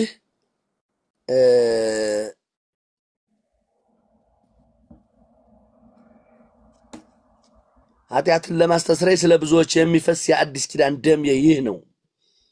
ምን ማለት ነው? እዚህ ላይ ምንድነው? ምኑ ነው? ምን ማለት ነው? ማለት ቃሉና የቃሉን ትርጉም ነው የፈለጉት። የአዲስ ኪዳን ደም ሲል ምን ማለቱ ነው? በደም የሚሆን አዲስ ኪዳን ማለት ነው። በዛ ሰዓት ላይ አሁን ደሜ ብሎ ሲል ዛጋ ሊትራሊ ደሙ ፈሷል። ይሄን ጌታ በተናገረበት ሰዓት አልፈሰሰም። ስለዚህ ዛጋ እየሰጣቸው ያለው ምንድን ነው? ምሳሌ ግን አራያ በነገራችን ላይ አራያ ማለት ምን ማለት ነው? ቀሲስዬ በነገራችን ላይ አራያ ማለት ምን ማለት ነው? ያድምጡ። ማንም ሐዋርያ አላለም አርያ። እናንተ ግዕዝ እችላለሁ ትላለህ። ያድምጡ። ምሳሌነት ማለት ነው። አርያ ማለት ምንድነው? እኔ ጋር ምን ሊያወሩ ነው የፈለጉት? ደግሞ አሁን አርያ የሚል ትርጉሙ ጠፋው ሊሉ ነው። ምሳሌነት ማለት ነው አርያነት ማለት። ስለዚህ ነገን የሚያስታውስ ቀሲስ እቺ የንቀት ንግግሮትን ይተዉ። እኔ የኢትዮጵያ ኦርቶዶክስ ታሪክሳን ዲያቆን የነበርኩ ሰው ነኝ። አርያነት ብለው እኔን አይጠይቁኝ። አሁን ትልቅ ግዕዝ ጠይቀውኝ ከዛ ይልቅ የጠየቅኩትን ያምጡ። የቱ ጋ ነው ሐዋርያቱ? ቀሲዬ የቱ ጋ ነው ሐዋርያቱ ለአርያነት በላ ብለው ያሉት? አንድ ወይ ራሱ ታላቁ መምህር ጌታችን የቱ ጋ ነው ለምሳሌነት ለአርያነት በላው ጠጣሁት ብሎ ያለው? እሱን ያምጡ ነው ያልኩት።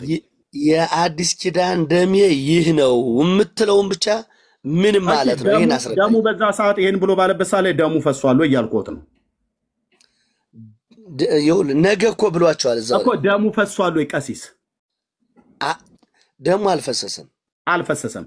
እዛ ጋር ይሄንን ብሎ ሲሰጣቸው የሰጣቸው ወይኑን አይደል? ቀሲስ ቆይ አንዴ ወይኑን ነው የሰጣቸው። ከዚህ ወይን ዳግመኛ በእግዚአብሔር መንግስት ከነገ በኋላ ከነገ በኋላ እንደሚለወጥ ግን ነግሯቸዋል። እኔስ አይልም። ውላጤ የእናንተ ትምህርት እንጂ የሐዋርያቱ ትምህርት አይደለም። ውላጤ የኦርቶዶክስ አይደለም። ለምን ደም ያላቸው ታዲያ? እንግዲህ ነገ ይሄ ወይን ብሎ ለምን አይሰጣቸው? መብቱ ነው ያለው። ውላጤ ግን መብት ተብሎ ትምህርት አለ እንዴ? ውላጤ መብት ተብሎ ትምህርት የለም አባዬ። ውላጤ ብሎ የሚለው ትምህርት ላወራበት። ውላጤ ብሎ የሚለው ትምህርት የኦርቶዶክስ ተረት እንጂ የሐዋርያቱ ትምህርት አይደለም፣ የጌታችንም ትምህርት አይደለም። 4 ነጥብ። ውላጤ የኦርቶዶክስ ተረት በአንተ አባባል ሊሆን ይችላል። ከሐዋርያቱ ከሆነ መረጃ ያምጡ። ከሐዋርያቱ ከሆነ መረጃ ያምጡ። መረጃ ብዮታለሁ። እስካሁን አንድ ማለት አሁን ምን የትም ቦታ መሄድ ስለማያስፈልግ ጴጥሮስ ያልተናገረውን ከሐዋርያቱ ትምህርት ጴጥሮስ ያልተናገረውን ማቴዎስ ያልተናገረውን መናገር ማምጣት አለመቻሌ አይደለም። በነገራችን ይሄ ራሱ በቂ ስለሆነ ነው። ሐዋርያቱ ካላሉ እርሶም ዝም ነው ማለት ያለበት፣ ኦርቶዶክስም ዝም ነው ማለት ያለበት። ምንም አንተ ዝምታ ስለሌለው እኮ ነው ራሱ አምላካዊ ቃሉ ስለጻፈው ማለት ስለነገራቸው። ለምሳሌ ለአርያነት ብለዋል ብለው አሉ። የእሱን አምጡ ብዬ ስሎት የለም። የሐዋርያቱም ለአርያነት ብሏል አሉ። የሐዋርያቱ የጻፉትን አምጡ አልኩኝ፣ የለም። ጥበብ የሚሆንልዎት ለእኔም ለእርሶም እኔ ጴንጤ ነኝ፣ የወንጌል አማኝ ነኝ፣ እሱ ኦርቶዶክስ ነው። ጥበብ የሚሆኑለት ጌታችን ኢየሱስ ክርስቶስን ያምኑት ከሆነ እሱ ያለውን በሉ እሱ ያለው ብሎ ካለ የተጻፈውን አሳዩን። ሐዋርያቱ ናቸው የጻፉትና የአይን ምስክሮች። ካልሆነስ ዝም ጭጭ ነው ማለት ያለብን። ዝም ጭጭ ነው ማለት ለምን ጭጭ የሚያስብል አይደለማ። እየነገርኩህ ሐዋርያቱ ያላሉትን ታዲያ ለምን ይላሉ መምህር? የሐዋርያት መምህር ሐዋርያትን የመሰረታቸው እኮ ራሱ ጌታችን ኢየሱስ ክርስቶስ። ጴጥሮስ ያላለውን ማን ነው? ማን? የትኛው ጳጳስ፣ የትኛው ቄስ፣ የትኛው መነኩሴ ነው እንደፈለገ እንዲያወራ የተፈቀደለት? ከጴጥሮስ ያው ጴጥሮስ። እሺ አዳምጠኝ። የማቴዎስን ወንጌል ለወጠ ብሎ የሚል ከማቴዎስ ያሳዩ። አባቶቼ እነሱ ናቸው፣ ከነሱ አምጡ። ከዛ ውጭ ሄዶ እምነት አባቶች ውስጥ መደበቅ አይቻልም። አዳምጠኝ። እሺ አሁን ይሄ ምንድን ነው የሚለው መሰለህ? ህብስቱን አንስቶ ባረከ ካለ በኋላ መጨረሻው ጽዋውንም አንስቶ ሰጠ ካለ በኋላ እሱን አነበብን። የተለወጠው የሚፈሰው ደሜ ይህን ነው እያለ ነው። ይህ ማለት ምን ማለት ነው? በቃ በጥቅሉ ወደ ሌላ በዚህ ወላጤን ያሳዩኝ። ይኸውልህ አዳምጠኝ። አሁን ዝም ብሎ የኦርቶዶክስን ቤተክርስቲያን እምነት ማባሸሽ፣ ሌላ ቅጽል ስም መስጠት ወዘተርፈ ከማለት እኔ የምለምነው ሐዋርያቱ የጻፉትን ውላጤ ነው። ለወጠ ብሎ ያለውን ቃል ቆረሰ፣ አመሰገነ ብሎ የሚለውን እናንተ ፈተተ፣ ባረከ፣ ለወጠ ብሎ የሚል ቄሶቹ መተርጉማኑ የጻፉትን ለወጠ ምትላትን ቃል ያምጧት ከጴጥሮስ ወይ ከዮሐንስ ወይ ከማቴዎስ ዋናዎቹ። ባረከ ፈተተ አለመቀበል መብትህ ነው። ዞሮ እኮ እየተቀበልከውም እንዳልሆነ አውቃለሁ እኮ እኔ። ጴንጤዎች አሁን አንተ አለመቀበል ነው የምትችለው እንጂ ኦርቶዶክስ የምትሰራውን አምላካዊ ቃል ደግሞ መንቀፍ አትችልም። አሲስ እኛ ጴንጤዎች ነን። በሐዋርያቱ ትምህርት ነው የምንኖረው። እንደናንተ በሐዋርያቱ ትምህርት ነው የምንኖረው። የሐዋርያቱ ቅብብሎሽ ብለን ሐዋርያቱ የማይሉትን አንልም። እኛ ጴንጤዎች የሐዋርያቱን ህይወት በደንብ እየኖርከው ነው። ያሳዩኝ የሐዋርያቱን ትምህርት መጀመሪያ ህይወቱ ላይ እንሄዳለን። አዳምጠኝ። አሁን ወደዛው ስንገባ መሰዳደብ ስለሚመጣ አልወጣኝም። ጥሩ አይደለም። እኔ የሐዋርያቱ አዳምጠኝማ አንዴ ልናገር የኔ አባት። አሁን ይሄ የኦርቶዶክስ ዲያቆን ነበርኩ ምናምን፣ ይሁዳም ምን ነበረ? ሐዋርያ ነበረ። ይሄ ነበርኩ የሚለው ነገር አገልግሎት አይሰጥም። የኔ ጌታ አሁን ምን ማደረም ማለት ያለብህ ሞግቶ መርታት ነው። ሞግቶ መርታት ሞግቶ ለመርታት ማለት ነው። እንደዚህ ያስፈልጋል። ምን ያስፈልጋል? በእኛ አባባል ምን ይባላል? ሞኝና ልባም ሞግት ገጠሙ ይባላል። ማን አጠቃ? ሞኝ አጠቃ። ምን ብሎ እምቢ ብሎ ይባላል ማለት ነው። ስለዚህ አሁን አንተ ደግሞ እውነታውን ቃል ማቴዎስ 26 ላይ ያለውን ኃይለ ቃል ሙሉ በሙሉ እየተነጋገርን በዚህ ኃይለ ቃል በቃ በተአምር ዳርዳሩን ነው። በቃ ከጴጥሮስ አንጣንዴ ከጳውሎስ አንጣንዴ ቀሲስዬ በቃ ምንድነው እያሉኝ ነው? እኛ እያሉኝ ነው። እርሱ አሁን እያሉኝ ያሉት እኛ እነ ጴጥሮስ አልጻፉትም፣ ቅዱስ ማቴዎስም አልጻፈውም። እኛ በኦርቶዶክስ ቤተክርስቲያን እነ ቅዱስ ጴጥሮስ በጻፉት ብቻ አይደለም የምንመራው። እኛ እንደ ልቦች ስለሆንን የሐዋርያቱ አይደለም ስነ ስርዓት እኔ እንደዛ አላልኩም። እንደዚህ ከአባቶች ላውራበት አቀሲስ እንዴ እኔ ሳወራ ማውራት እችላለሁ። ከወጣው በኋላ በደንብ እኔን ማብጠልጠል ትችላለህ። ኖ እኔ ግን ከዚች ምዕራፍና ቁጥር ውስጥ ግን አላወጣህም። ወደ ሌላ ቦታ ነው የምናገረው። ቀሲስ ምንድነው እያወሩ ያሉት? እዚሁ እያሉ ነው የማናገረው። ለምን ደግሞ ማብጠልጠል? እኔ ማብጠልጠል አይደለም ያልኩትኝ። ያሳዩኝ ሐዋርያቱ ይህ ደሜ ነው ይህ ስጋዬ ነው ያለውን ተርጉምልኝ። ለውጥ ካልሆነ ምን መሆኑን ንገረኝ። በቃ ያድምጡኝ። የኔ ጥያቄ አንድም ታትርጎ የመጨረሻም ጠይቀውት እስካሁን ድረስ መልስ አላሳዩኝም። ኦኬ ሊያሳዩኝም አይችሉም። ከእርሱ የተሻለ የአዲስ ኪዳን መምህርም ገብቶ ጠይቄው ደንቆሮ ብሎኝ ነው የወጣው። እዚህ ውስጥ ያላችሁ የአዲስ ኪዳን መምህራን ካላችሁ ከቀሲስ የተሻለ ምናልባት እውቀት ካላችሁ አንደኛው ከሌላኛው የተሻለ እውቀት ካለው የአዲስ ኪዳን መምህር ግን ሚስጥር ያየ ቤተክርስቲያኒቱን በሚገባ የሚያውቅ ሚስጥር እንደኔ ሚስጥር ያየ እንደኔ የቀደሰ ካለ ይምጣና ይህንን ጌታችን ጵርስፎራውን ህብስቱን የቱ ጋር እንደለወጠው እሱ በዛ በምሴት ሐሙስ ላይ ሆኖ የቱ ጋር እንደለወጠው ያ ውላጤ አሁንም በቤተ ክርስቲያን የወርድ መንፈስ ቅዱስ ተብሎ ሲባል ነው ወይስ ሀበነ ሲባል ነው ወይስ አሐዱ አብ ሲባል ነው? የቱ ጋር እንደሚለወጥ አሳይቶኝ ይህንን መለወጥ ብሎ የሚለውን የትኛው ሐዋርያ እንደጻፈ ያንን ደግሞ የለወጠውን መብላቱ ለአርያነት ወይ ለምሳሌነት በላ ብሎ የሚል የጻፈ ሐዋርያ ካለ ወይ ጌታችን የተናገረበት ካለ ጥቅሱን አምጥቶ ያሳየን ሰው ካለ በቃ በእውነትም እናንተ እውነተኞች ናችሁ ማለት ነው። እናንተ ግን መለኮት ስጋውን ህብስቱን ወደ እውነተኛ መለኮትነት ስጋ ወይኑን ወደ እውነተኛ መለኮትነት ደም ለውጦ መለኮት የመለኮትን ስጋ መለኮት የመለኮትን ደም በላ ጠጣ ብላችሁ የምትሉ ድብን ያላችሁ መናፍቃን ናችሁ። ኦርቶዶክሳውያን ድብን ያላችሁ መናፍቃን አገልጋዮቹ ለምን ሐዋርያቱ የማያስተምሩትን ትምህርት ስለምታስተምሩ ማለት ነው። ምንፍቅናችሁ ሐዋርያቱ ያላስተማሩትን ያልጻፉለትን ጌታችን ያልተናገረውን ስለምትናገሩ እዚህ የዋህ ህዝብ ላይ እናንተ ምን ልትባሉ ነው? እኛንማ የማትሉ ነገር የለም። እናንተ ስላላችሁ ምንም የሚመጣ ነገር የለም። እኛን እኮ ነው መናፍቃን ብላችሁ የምትሉት። እናንተ ራሱ በእንዲህ አይነት ምንፍቅና ውስጥ ተቀምጣችሁ ማለት ነው። ቀሲስ ንስሐ ነው መግባት ያለበት ህዝቡም ጭምር ማለት ነው። ሐዋርያቱ ያላስተማሩትን ሚዩት አድርገው ዲያቆን ሐዋርያቱ ያላስተማሩትን የምታስተምሩ ሐዋርያቱ ያላሉትን ትናንትና ቀሲስ ስማ እንጂ ቀሲስ ጨርሻለሁ። እናት ልጇን ምታስተማረች ነው። ተረት ቤቱ ላይ እኔም አድጌበታለሁ ቀሲስዬ። እኔም ከጉባኤ ትምህርት ቤት ጀምሮ ተረት እንደ ጉድ ነው። ንቀት እንደ ምናልባት ማደግ ምንም እንትን አይደለም። አሁን አንድ ነገር ልንገርህ፣ ጌታ ኢየሱስ ክርስቶስ አሳደገኝ። ያደግበትን ቤት አቃጥለህ መጥፋት እኮ ሽፍትነት መሆኑን እኔ አላቃጠልኩም። እውነቱን ወቁ ነው እያልኩ ያለሁት። እኔ አላቃጠልኩም። ለምን ማቃጠለው? በጣም እውነት ለምን እኔ እያቃጠልኩ አላቃጠልኩም። በብዙ ሺህ ዘመናት እድሜ ቆጠራውን ይተውት። እድሜ ቆጠራ ልክ ነው። ኦርቶዶክስ ረጅም ዓመት ነው። እኔ እያልኩ ያለሁት ለወጠ፣ ፈተተ፣ ባረከ፣ ቀደሰ ብላችሁ ያን የለወጠውን መለኮተ ስጋ አድርጎ መለኮተ ደም አድርጎ ያንኑ በላ ጠጣ ብላችሁ ብትሉትን እሱን ከሐዋርያቱ ትምህርት አምጡ ወይ ጌታ የተናገረውን አሳዩኝ ነው ጥያቄ። እድሜ ይቆጥራሉ እንዴ? እንደገና ይኸውልህ አሁን ሳሳይ እኔ የምልህ እኔ ያልኩ እኔ እኮ አንድ ቦታ ላይ ያለቀውኩም እስካሁን ድረስ አንተ ነው 30 ቦታ ላይ የምትረግጥ ያለ እንጂ ይህ ነገ ማለት ነው። ቆይ አዳምጠኝ። ይኸውልህ ይህ ነገ የሚፈሰው ደሜ ነው ካለ ያለው ወይኑን ነው እንደፈሰሰው ታዲያ። ስለዚህ ራሱ አለወጠውም ወይ እያለ በማግስቱ ከሰውነቱ ውስጥ የፈሰሰው ወይን ነው ወይስ ደም ነው የፈሰሰው? ስለዚህ አንተ እንደምትለይ ይህ የሚለውን በቃ ከሰውነቱ በጥቱ አፍስሶ መስጠት ነበረበት እያልከኝ እንደሆነ ይረዳኛል። አሲሲ ያድምጡኝ። በማግስቱ ታዲያ ጌታችን መስቀል ላይ ሲሰቀል ከሰውነቱ ወይን ነው እንደፈሰሰው? ላሳየሁት ድርሳነ መስቀል ላይ ጉድ እንዳያስጎረጉሩኝ። ድርሳነ መስቀል መጽሐፋችሁ ላይ ከጌታችን ጎን የፈሰሰው ደሙ ወደ ወተትነት ወደ ወይንነት ተለወጠ። መስቀሉን እሌኒ ቆፍራ ስታወጣው 3 ነገር ከውስጡ ፈሰሰ። ምን? 1 ወተት፣ 2 ደሙ፣ 3 ወይን ብላችሁ የጻፋችሁትን ላምጣው።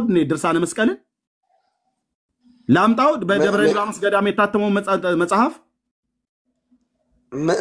ምን ያደርግላል? አሁን እኛ ስለ ድርሳነ መስቀል አይደለም አሁን የምናወራው ያለ ወተት ከኢየሱስ ክርስቶስ ጎን እኔ አሁን ከማቴዎስ ወንጌል ምዕራፍ 26 ቁጥር 26 ላይ አልወጣም። ስለ መድኃኒዓለም ያድምጡኝ። ስለዛች አንተ ቆይ ተረቱን ካነሱት ዘንዳ ቀስናም ነበረህ ማለት ነው። አወገዝከኝ እኮ ጭራሽ። ተረቱን ካነሱት ዘንዳ አነሳዋለሁ እኔም ተረቱን ማለት ነው።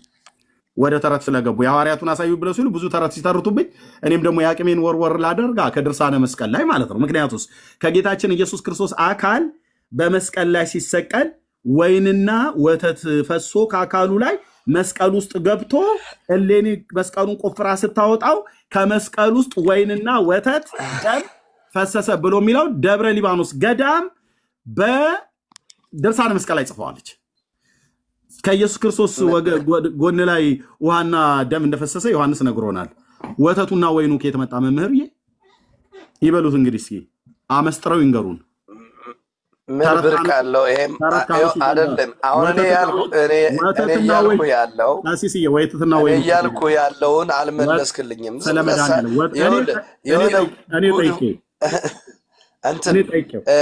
ቀዳዳ ፍለጋ ወዲያና ወዲህ ምንም አያስፈልግም። እኔ በቃ ማቴዎስ 26 አስረዳኝ። 26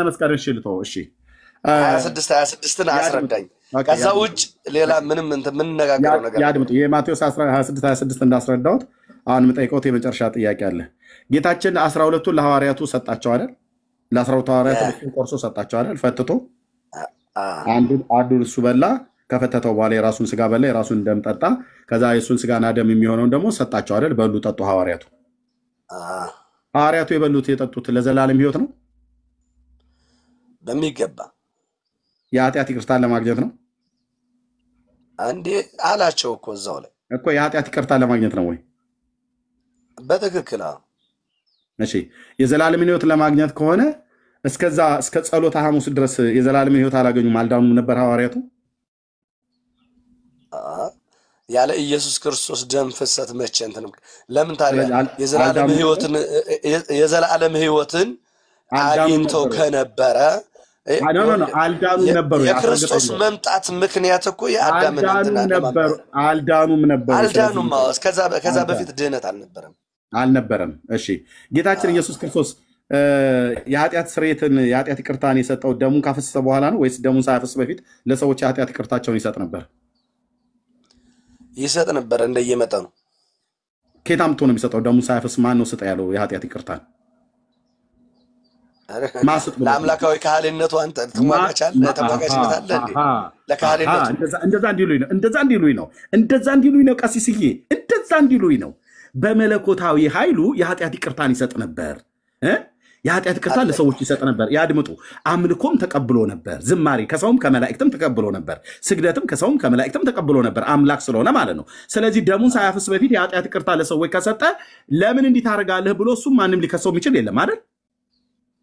ለምን ተብሎ ከማንም። ስለዚህ የኃጢአት ይቅርታ ለሰዎች ከሰጠ የዘላለም ድነት ስለነ ጴጥሮስ አልሰጣቸውም እንዴ? ስለሰጣቸው ሳደን የሰማችሁ በሕይወት መጽሐፍ ተጻፈው ብሎ ያላቸው ገና ሳይሞቱ በፊት ሁለት አድርጎ ሲልካቸው ድነትን አላገኙም ነበር? አንተ የዘላለም ሕይወት ቃል አለ ከአንተ ወዴት እንሄዳለን ብሎ አላለው እንዴ ጴጥሮስ? ምንድነው እያወሩ ያሉት ቀሲስዬ? ዝም ጭጭ ብቻ ነው። ዝም ጭጭ አይደለም ብቻ ነው የሚባለው። ይኸው ሐዋርያቱ ጌታችን የተናገረው የኃጢአትን ይቅርታ ደሙን ሳያፈስ በፊት ሰጥቷል። አይ የሰጠው በስህተት ነው ብለው የሚሉ ከሆነ ይበሉት። እኔ ግን አልለውም።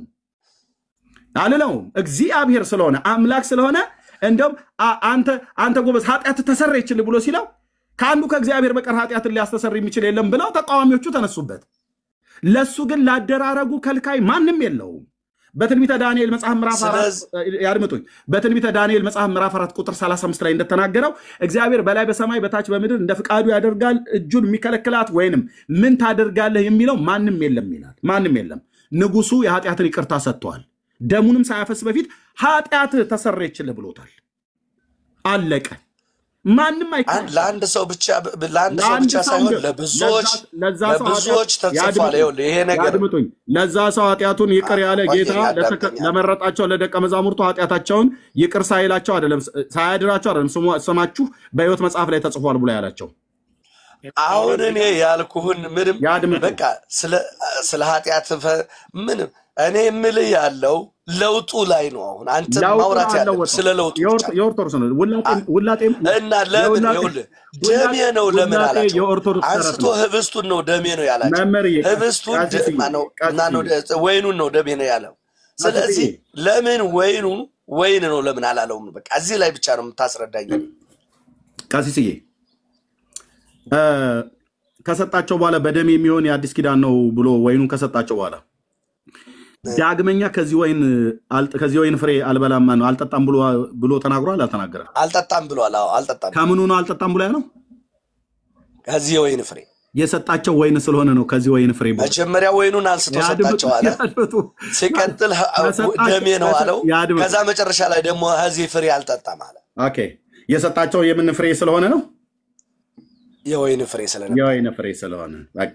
ስለዚህ የሚጠጡት የነበረው የወይን ፍሬ እንጂ ደሙን አልነበረ የሚጠጡ የነበረው። ኦኬ ደሜ ነው አለው። እሱ ደግሞ እሱ ደሜ ነው ብሎ ያለው በደሜ የሚሆን አዲስ ኪዳን ነው ያለው። በደሜ የሚሆን እናንተ ግን ተለወጥ ያድምጥ የምንሳቅ እንደዛ አይደለም። የኔ አባት ተሰንጋል ግምኛ ነው ሞጫ መግቢያ የለም። ያድምጡ።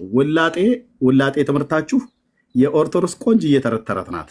ቆንጅ እየተረተረ እሱ የለመዳችሁ ዲያቆን ሚዩት አድርገው። ይሄ የእናንተ የተለመደው ዘለፋ ከእናንተ ነው። አመፃ ወጻትን መዛግብት ይላል። በቅቶት ከሆነ ዲያቆኑ ይቀጥል።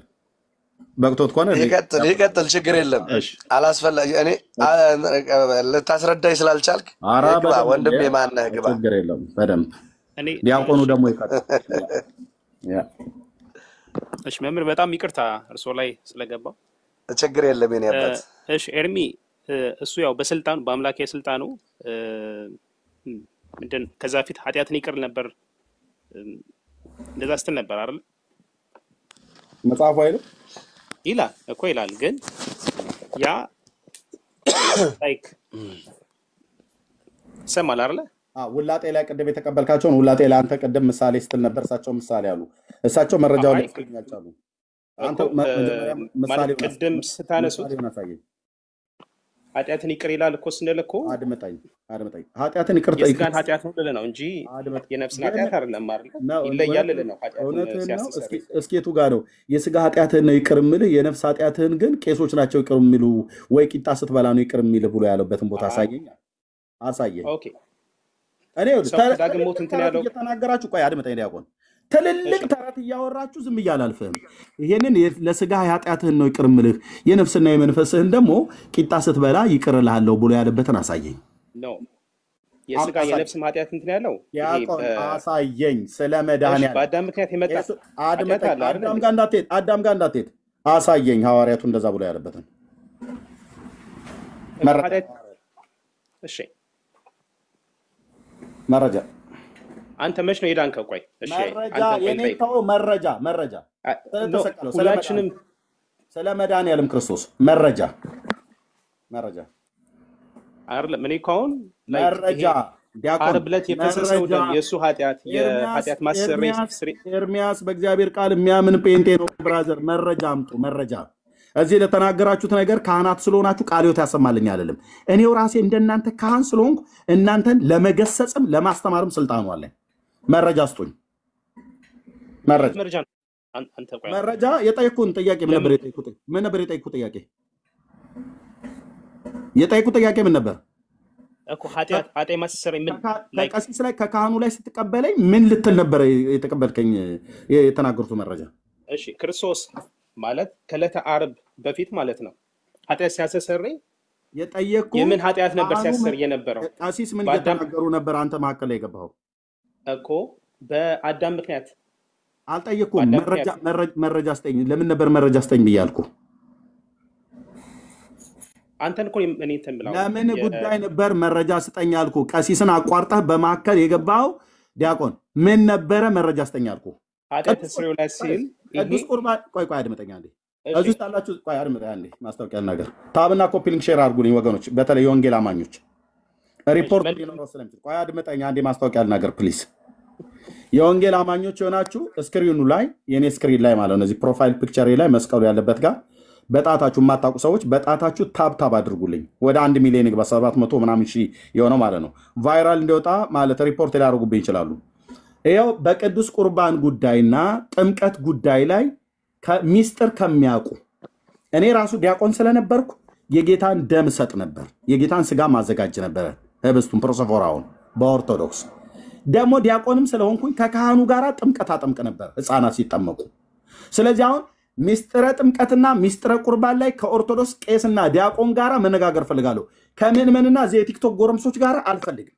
ሚስጥር ያየ ብቻ ይምጣ፣ እንደ ዲያቆኑና እንደ ቀሲስ እዚህ እንዳሉት ማለት ነው። ኦኬ። በሁለቱ ጉዳይ ላይ እንዴ በገድል በድርሳን እናውራችሁ ብለን ስንል የለም በመጽሐፍ ቅዱስ አውሩን ትሉናላችሁ። አሁን እንግዲህ ከአምስቱ አዕማደ ሚስጥር ከተባሉት በሁለቱ ከኔ ጋር እንጫወታለን ማለት ነው። ምን ይለናል? መድኃኒዓለም ስሙ ይባረክ። ቁጭ ብለን እናወጋለን። የቤቱን ጉዳይ የመጽሐፉን ጉዳይ ስለማቀው እናንተም ጠይቁኛላችሁ፣ እኔም ጠይቃችኋለሁ። በጨዋነት እንወያያለን ከቀሲስ ጋር እንዳደረግነው። ግን መልስ ስጡን። ቀሲስን ስጡኝ ብዬ ስል ከሐዋርያቱ አንድም አልሰጡም። አንተ ከሐዋርያቱ መልስ ስጠኝ ለጠየኩት ጥያቄ። እሺ መች ነው የሚለወጠው ነው ወይም መለወጡን የሚገልጽ የትኛው ሐዋርያ ተናገረን ያልከው? አዎ እዛ ጋር ጌታ ለውጦ ሰጣቸው ብሎ የሚል። እሺ አሁን እኮ እዚህ ጋር ምንም ትርጉም ምናምን ነገር እኮ አያስፈልግም። ይህ ስጋዬ ነው ይህ ደሜ ነው ብሎ እኮ ነው የሰጠው አይደል? መረጃ ፕሊዝ በጌታ መረጃውን። እሺ ይኸው ላቅርብልህ። ከማቴዎስ ልጀምርልህ። አምጣ ለወጠ ብሎ የሚል አምጣ ከማቴዎስ ምዕራፍ ሲበሉ ጌታችን ኢየሱስ ህብስቱን አንስቶ ባረከ፣ ቆረሰ፣ ለደቀ መዛሙርቱም ይህ ስጋዬ ነው አለ። ወይ የምጠይቀን መልሰለኝ ምዕራፍ ስንት ሆነ ብዬ ማቴዎስ ኦኬ የማቴዎስ ወንጌል ሙሉን ነው የምናየው እኮ ምዕራፍ ስንት ሆነ ወንጌል ምዕራፍ 27 ምዕራፍ 27 ማቴዎስ ላምበበው ነው ታርባለ ቆይ ካሜራ ላይ አርግና ህዝቡም እንዲያይ ቁጥር ስንት ጀምሮ ቁጥር ስንት ዲያቆን ቁጥር 27 ጀምሮ 26 ጀምሮ ምዕራፍ 27 ቁጥር 26 ጀምሮ ኦኬ እሺ ቁጥር 26 ጀምሮ በዚያን ጊዜ በርባንን ፈታላቸው ምዕራፍ 26 ይቅርታ ምዕራፍ 26 ቁጥር 26 ምዕራፍ 26 ቁጥር 26 ሲበሉ ጎይድ ሲበሉ ኢየሱስ እንጀራን አንስቶ ባረከ ጥያቄ ምን ነበር ቆይ ዲያቆን ያንዴ ጥያቄ ምን ነበር ተለውጧል የሚል የትኛው ሐዋርያ ነው የሰበከው ወይ ምን ቃል ላይ ውላጤ ብሎ የሚለው ሲቆርስ ለወጣው ብሎ የሚለው ማለት ተብስሉ መች ነው ነው እሺ እሺ ሲበሉም ኢየሱስ እንጀራን አንስቶ ባረከ እርሱም ለደቀ መዛሙርቱ ሰጠና እንካችሁ ብሉ ይህ ሥጋዬ ነው አለ 4 ነጥብ ይህ ህብስት ሥጋዬ ነው አለ ይሄ እንጀራ ሥጋዬ ነው አለ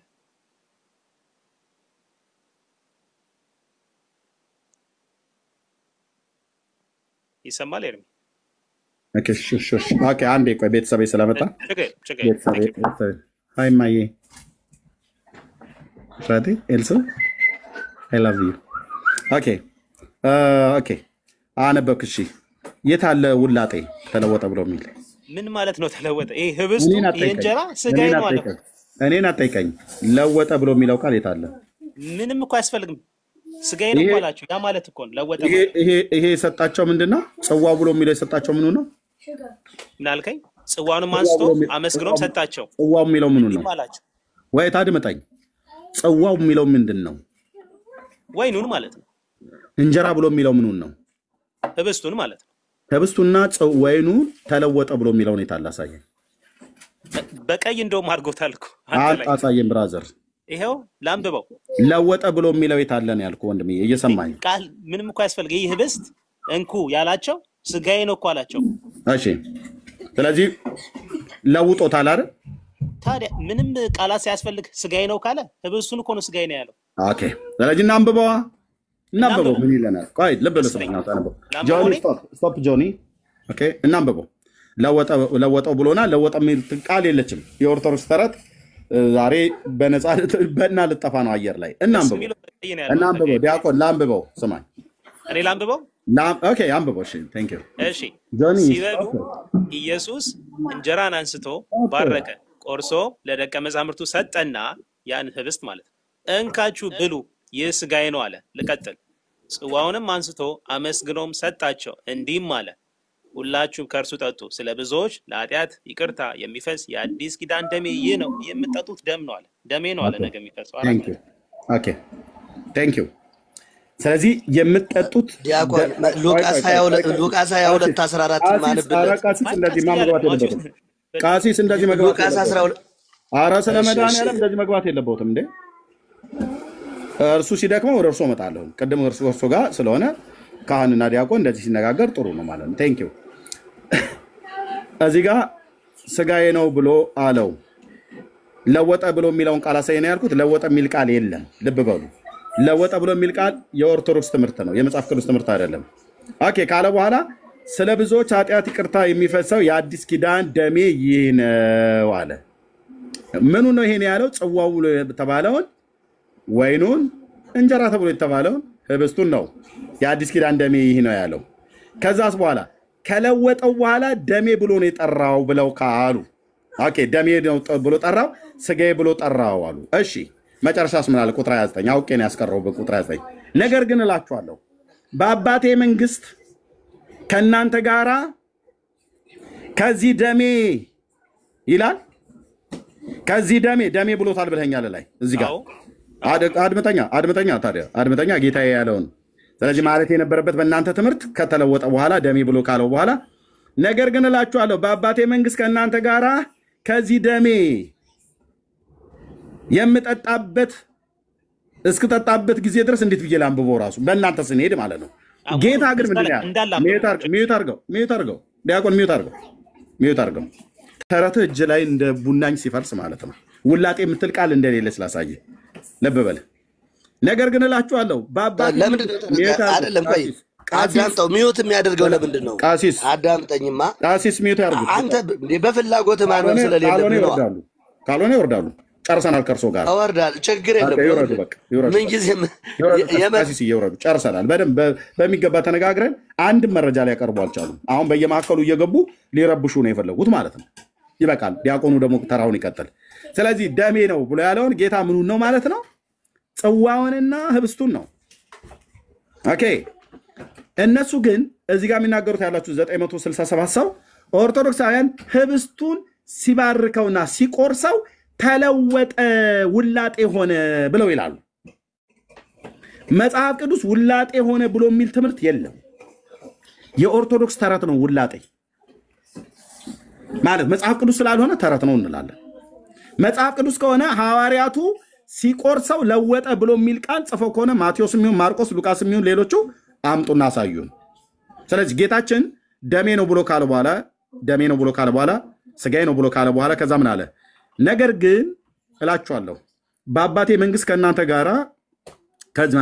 ከእናንተ ጋራ ከዚህ ከወይን ፍሬ አዲሱን የምጠጣበት ቀን እስኪመጣ ድረስ ከዛሬ ጀምሮ አልጠጣውም። ምኑን? የወይኑን ፍሬ። ምን ወይን ማለት ነው? የወይኑ ፍሬ ማለት የወይኑ ጭማቂ። እንጀራ የተባለው ማለት ህብስቱን፣ ያንኑ እንጀራ በልቶታል፣ ያንኑ ወይን ጠጥቶታል እዛ ፋሲካ በዓል ላይ። ኦርቶዶክስ ግን ከለወጠውም በኋላ እውነተኛ ስጋ ካደረገውም በኋላ 13 ቦታ አጠቃቀነ፣ ቆረሰ፣ ባረከ ምናምን ነገር ብላ ካለች በኋላ ከዛስ ወደ መለኮትነት ስጋ ህብስቱን ከቀየረው በኋላ መለኮት የመለኮትን ስጋ በላ ትላለች። ከዛስ መለኮት የመለኮትን ደም ጠጣ ትላለች። ለምንድን የጠጣው ለምንድን የበላው ብለህ ስትላቸው ለአርያነት ይሉሃል። አርያነት ብሎ የሚለውን ቃል የትኛው ሐዋርያ ተጠቀመ ብለህ ስትል ቀሲስም ቅድም ደጋግሜ ጠይኳቸው አንድም ቦታ ላይ የለም። አርያነት ለአርያነት በላ ለአርያነት ጠጣ ብሎ የሚል ኢየሱስን አንድም ቦታ የትኞቹም ሐዋርያ አልጻፉም። የኦርቶዶክስ ተረት ፈረሰ። እሺ ሐዋርያቱ የዘላለምን ህይወት ለማግኘት በሉት ጠጡት አሉ። የዘላለም ህይወት አላገኙ ወይ ቢስላቸው አላገኘም ማለት ዲያቆኑም ካህኑ። ታዲያ የዘላለምን ህይወት ካላገኙ የኃጢአት ይቅርታቸውን አላገኙ ማለት ነው ቢስላቸው አላገኘም። ደሙን ሳያፈስ የኃጢአት ይቅርታ ሊሰጥ አይችልም አሉ።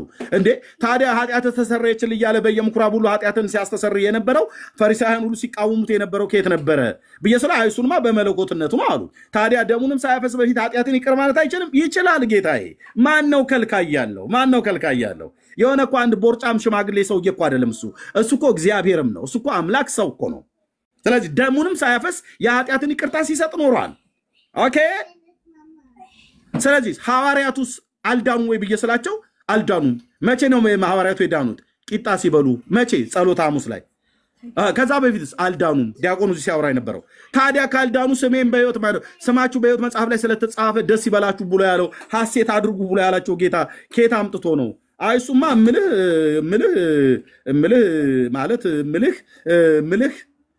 ይሄ ነው በቃ።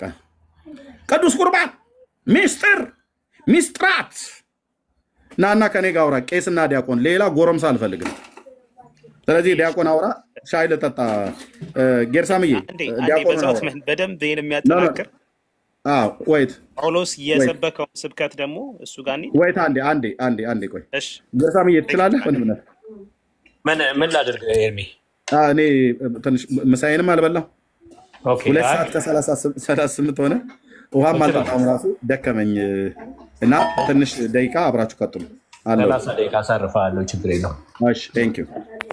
እሺ ፌዝ ሰላም ላንተ ይሁን። እሺ ሰላም ካህን እንዴት ነህ? እግዚአብሔር ይመስገን። እንግዲህ ያው አሁን እንደተነጋገራችሁት ጌታ ኢየሱስ ክርስቶስ የራሱን ስጋ አልበላም አይደል?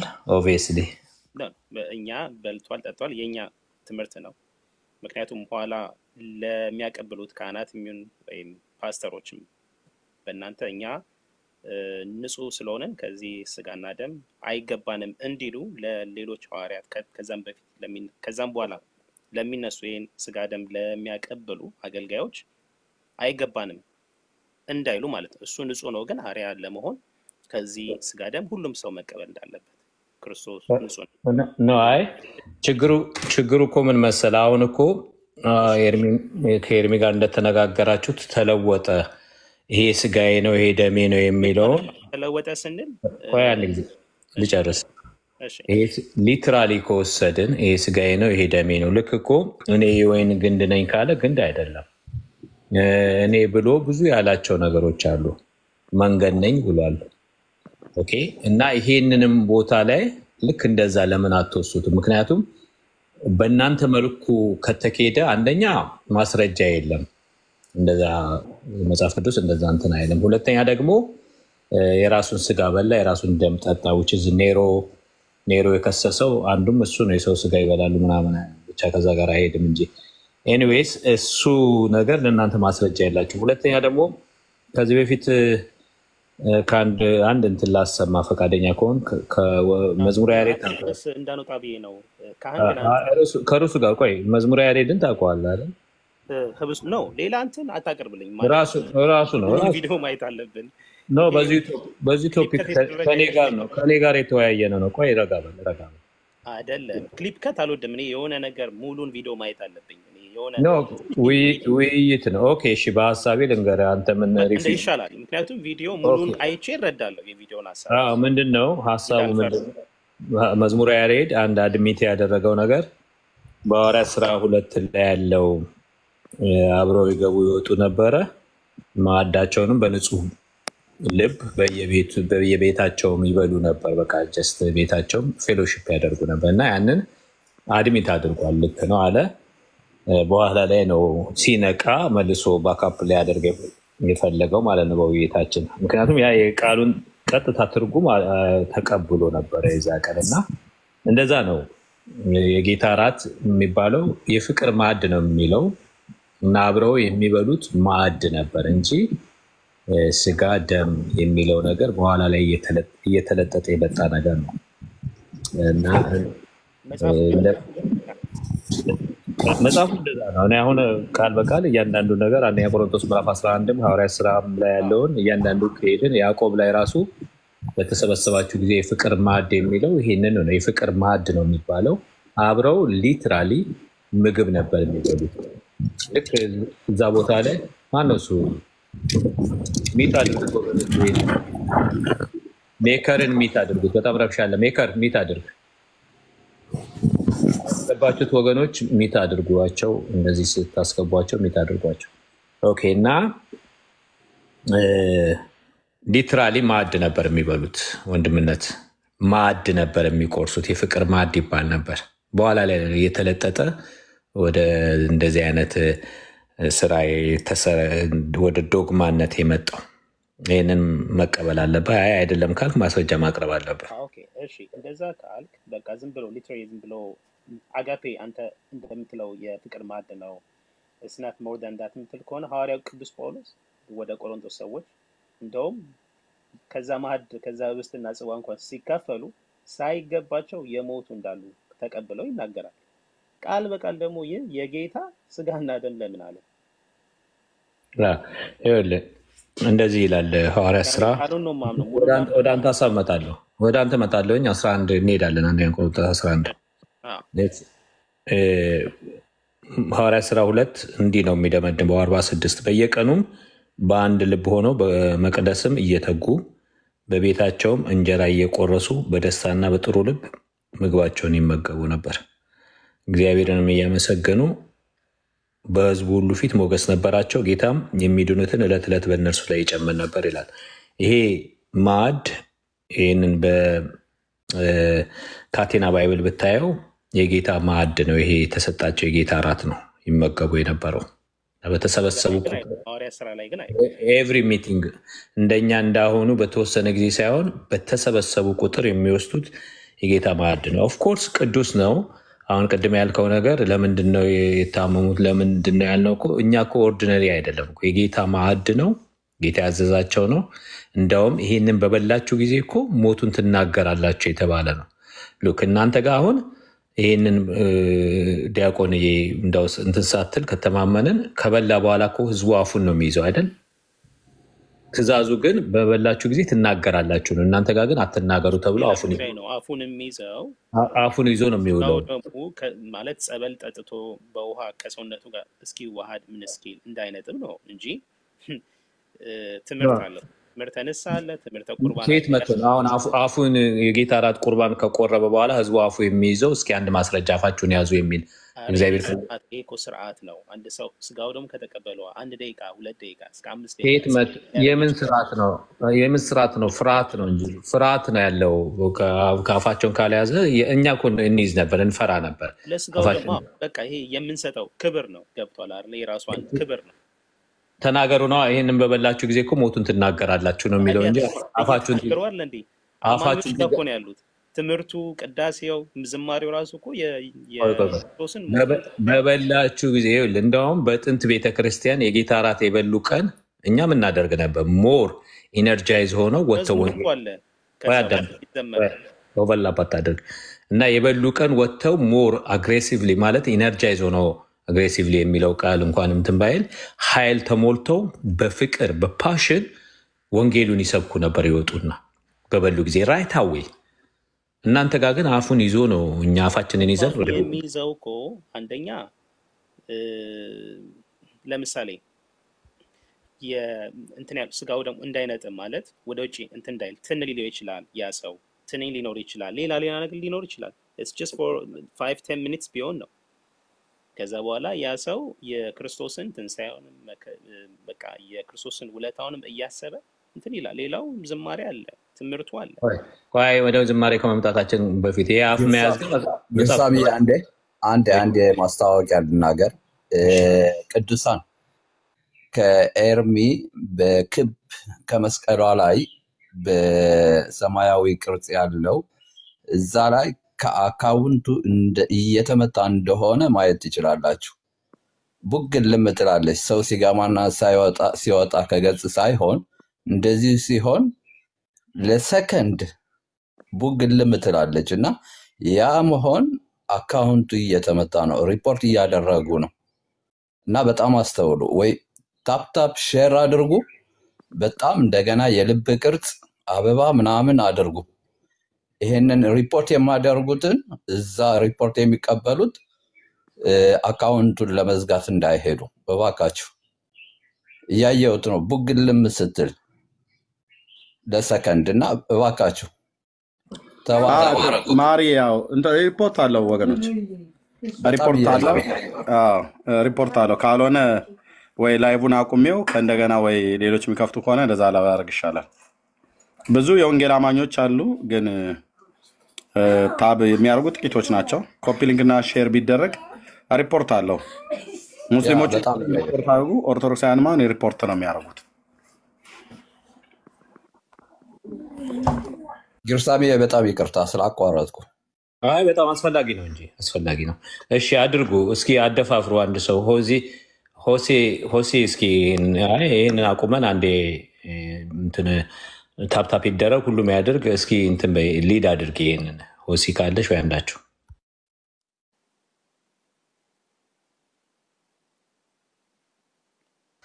ቢኒ ያለ አንዳንዴ አንተም ይሄንን እንትን ፋሲሊቴት ስታደርግ አያለሁ። ዳጊም ኢንተራፕት ልታደርገን ትችላለህ ሲመች። ኦኬ ወገኖቼ ይኸውላችሁ ከዚህ በፊት ስላላደረኩ ነው። እንደሰማችሁት ማስታወቂያ እንትን እየተደረገ ነው። የሉም ነው ጥሩ ሰዓት አይደለም። ቢኒ አይ ቲንክ ተኝቷል ይመስለኛል። አለው ኤርሚ አለሽ አለው እናንተ ጋር ሌሊት ከሆነ ብዬ ነው። አይ በጣም ሪፖርት አለው። ቀደምም ራሱ እኔ ምልክት እያሳየኝ ነበረና ገብተው ተነጋገሩ ተብሎ ሲባሉ ማንም አይደለም ሪፖርት የሚያደርገው፣ ኦርቶዶክሳውያን ናቸው ቁጥር 1። ከዛ መሐመዳውያን ናቸው የሚያደርጉት፣ ሁለቱ ናቸው የሚያደርጉት። መሐመዳውያኑም ቅድም አሁን ያ የኦርቶዶክሱ ተከራካሪ እንትና ታውቀው ነበረ ጌርሳምዬ ጉድ አይዲያ አውቀዋለሁ። የኦርቶዶክስ እስልምና ላይ የሚሰራ ማለት ነው። አውቀዋለሁ። ጥሩ ወንድም ነው እሱ። ሰለመ እኮ በኢየሱስ ስም ዛሬ እስልምናን ተቀበለ። ኦፊሻሊ ክርስቶስን ካደ። የኦርቶዶክሳውያን መጨረሻቸው እንዲህ ነው። በጣም ብዙ ኦርቶዶክሳውያን ናቸው እየሰለሙ ያሉት። ማነው እፎ የሚባሉን ወንድም አመጣው እንጂ በጣም ብዙዎቹ ናቸው የተሄዱባቸው። ራሳቸው ሲያወሩ ነበር። አሁን እንትና ጋ እኮ ማነው ሊያ ጋ ፖስት ያደረገችውን ኮመንት አድርጌያለሁ። እኛ ወንጌል እንዳንሰብ ከልክላችሁን ኮምፕሌን ያደረጉት አይተኸው እንደሆነ አሁን አሰማለሁ። ሊያ ፖስት አድርጋለች። ብዙ ሰዎች እየሰለሙብን ነው ብለው ታላላቅ ሰዎች ካህናቶች ናቸው የሚናገሩት። እና እኛ ወንጌል እንዳንናገር ከተከለከልን ምን ይደረግ? እና ተረት ከተወራለት ህዝቡ ወንጌል አዎ ዛሬ እኔ ቤቴ ሁሉ መጥቶ ተከራክሮ አስታውሳለሁ። አንዴ በታቦቱ ጉዳይ ይነጋገራል ብለው አክሊለ ብለው የሚሉት ሰውዬ ነበር።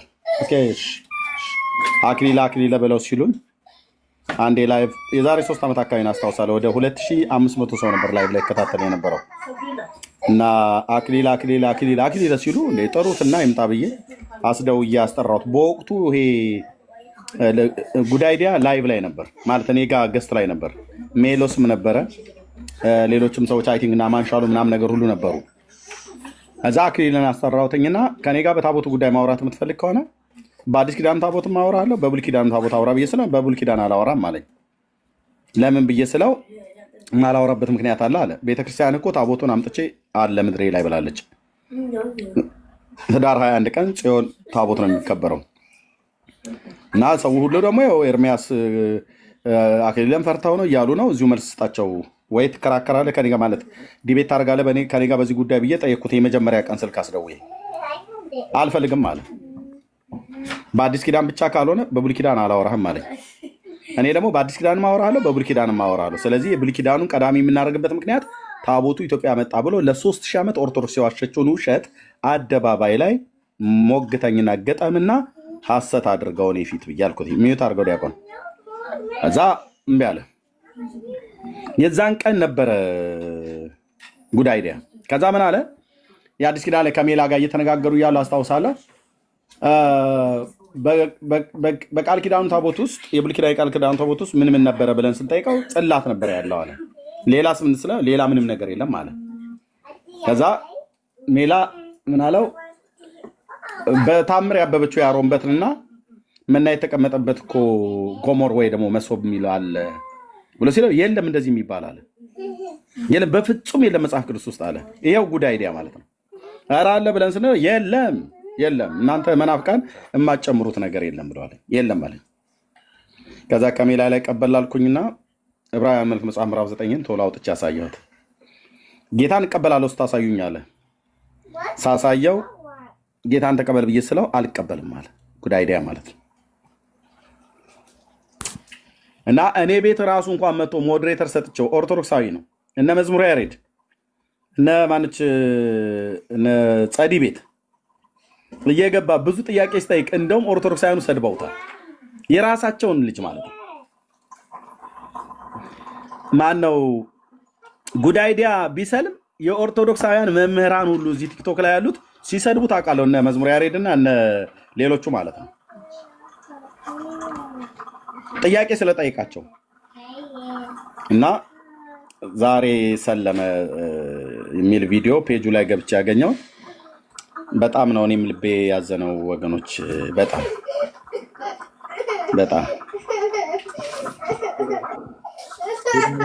ጉድ አይዲያ ደህና ሰው ይመስለኝ ነበር እና በጣም ነው የደነገጥኩት። ታውቃለህ እኔ እንደዚህ በጣም ሰው የሚያውቅ ይመስለኝ። እሺ ጌርሳም እየቆይ ትቀጥላለህ። የእህትየውን ፔጅ ስለነገርከኝ 40 ሰንበት ተማሪ ሰልሟል። ከዛ ሳስበው እንዴ